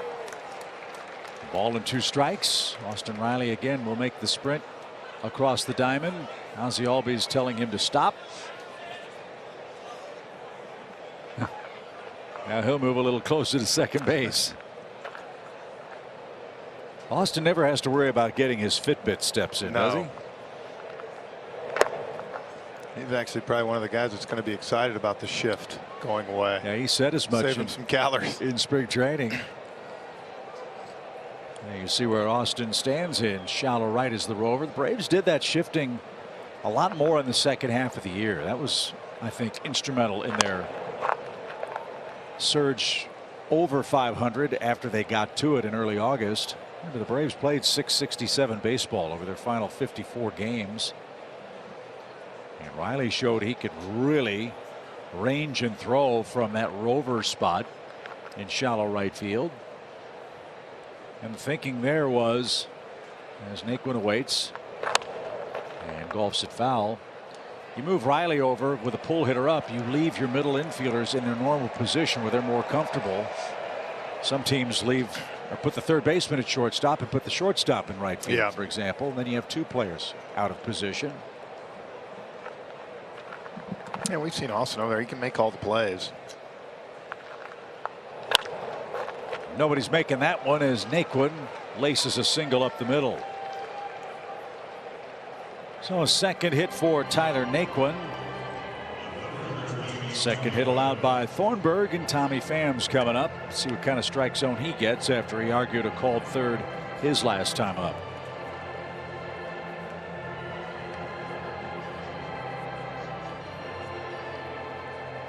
Art Warren is up in the Cincinnati bullpen. He pitched for the University of Cincinnati. So Bearcat looks like he'll get the bottom of the ninth.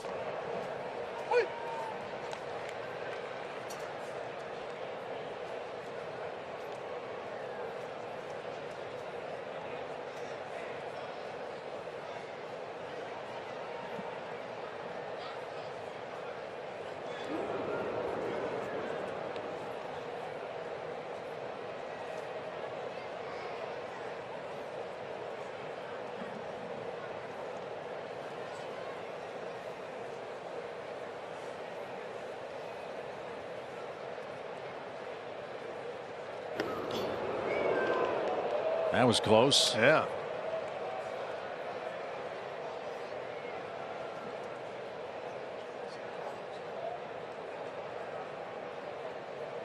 See, Delino DeShields, the first base coach for the Reds. The Braves signed his son to a minor league contract. So he'll be down at Gwinnett. There's a strike. That's sometimes where it's frustrating as a hitter. Naquin kind of started to go and stopped, and as a hitter you're 0-1, and Pham kind of almost like shut down, you know, let him steal the bag, and now he's down 0-2. Shadows creeping toward the first base line here. The pitch, and up and away. 1 ball, 2 strikes.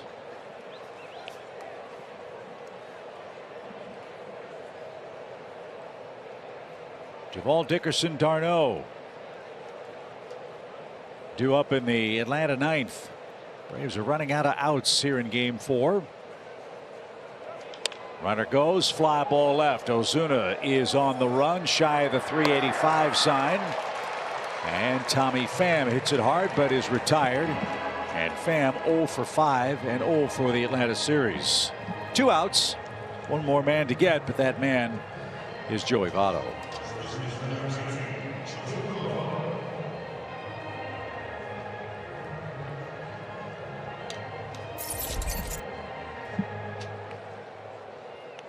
Joey Votto, with his base hit last night, picked up his 3,500th career total base. Just the 4th Reds player to do that. And of the tens of thousands of men who've played Major League Baseball, only 173 of them have achieved 3,500 or more total bases in the major leagues. Ian Albert Pujols, the only active players with 2,000 or more hits and 1,200 or more walks, and they both play in the National League Central now. Pujols back with the Cardinals. Votto, of course, his whole career with the Reds. And a nice catch off to our left. Fan from Lilburn made that grab. City of Champions.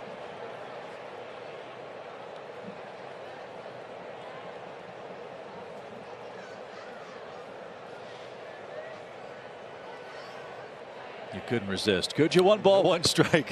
You set me up. For Joey Votto.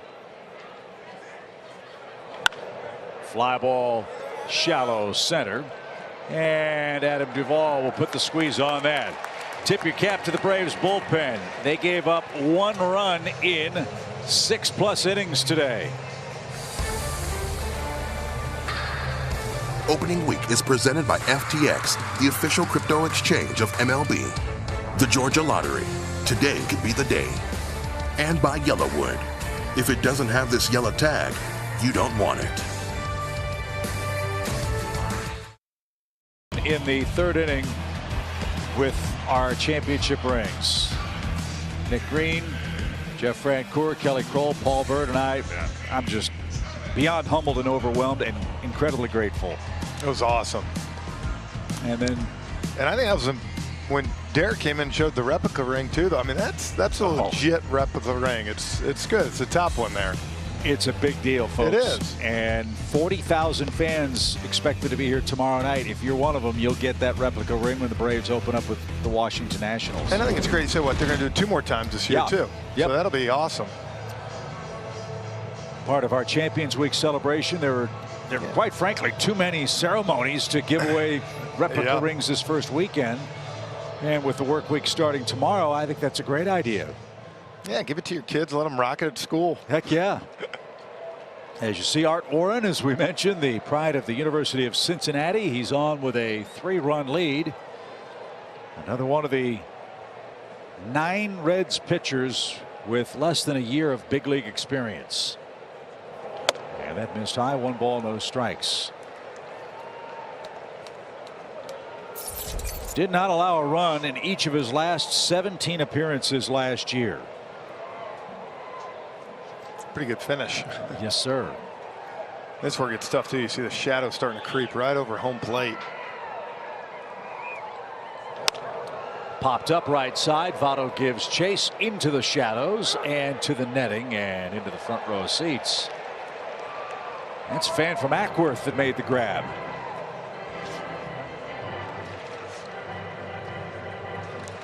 Good feeling crowd today at Truist Park. Yeah, all weekend been great. I'm sure another one tomorrow night with the replica, and then of course your dogs are coming on Wednesday. That's it. That'll be a lot of fun. Max Fried on the mound too. Don't know who's going to start Tuesday for the Braves.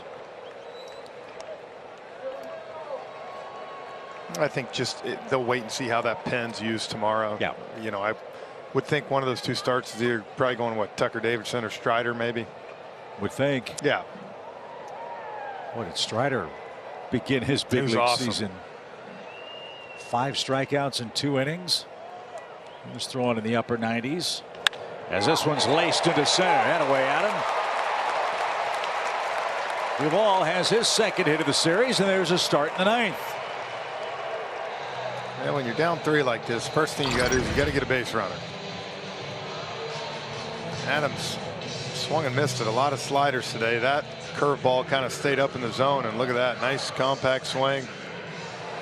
Loud. So Dickerson hits.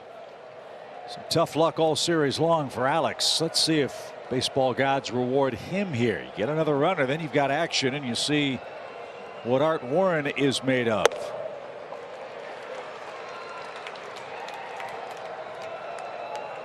There's no such thing as an easy save in the major leagues. No. But this is the, I guess, next to easiest. 3-run lead in the 9th inning. But the Reds are on the road. Double play ball maybe.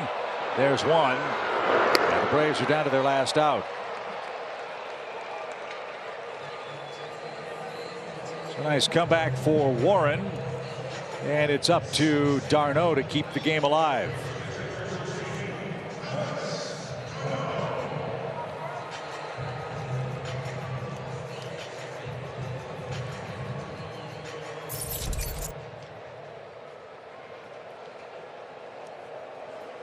d'Arnaud, a 5th inning homer. The first allowed by Hunter Green in the bigs. As Jeff said, he's supplied the power Even with a late swing, d'Arnaud got the bat head out, and it went a long way atop the bricks in front of the chop house. Friendly bounce. One of his 3 hits in the series.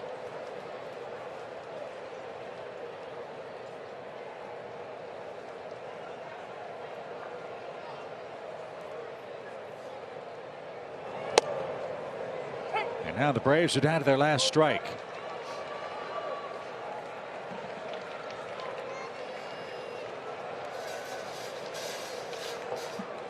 Reds go home and open with Cleveland. Market Street will be rocking tomorrow. The 0-2 pitch. And that's your ball game.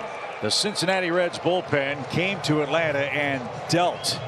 The Braves and Reds, Jeff, split a 4-game series. We will get set for the Washington Nationals. The Reds head home to take on the Guardians. Hey, you know, all in all, it's a nice first 4 games. Yeah, you'd love to have got this one today, gone 3-1, but you know, Chip, 2-2, and all the things you've had to go through, you know, with the celebration and everything. All in all, I thought it was a pretty good series, and I think the good news is offensively, the Braves look pretty sharp right now. So, and the bullpen did a great job today. Ian Anderson, 1 inning, but you get to come do it again tomorrow night. Big day for Hunter Green. Congratulations to him. He wins his major league debut for the Reds. Ian Anderson suffers the loss. Art Warren picks up the save in a 3+ hour game here at Truist Park. We're back at it tomorrow night. We'll take our first look at the Washington Nationals. Braves Live gets us underway, and we hope you'll join us for that. For Paul Bird, Kelly Kroll, Nick Green, Jeff Francoeur, and our entire great crew, what an opening weekend for Champions Week. We'll continue it tomorrow night with the Nationals in town. Braves Live is next.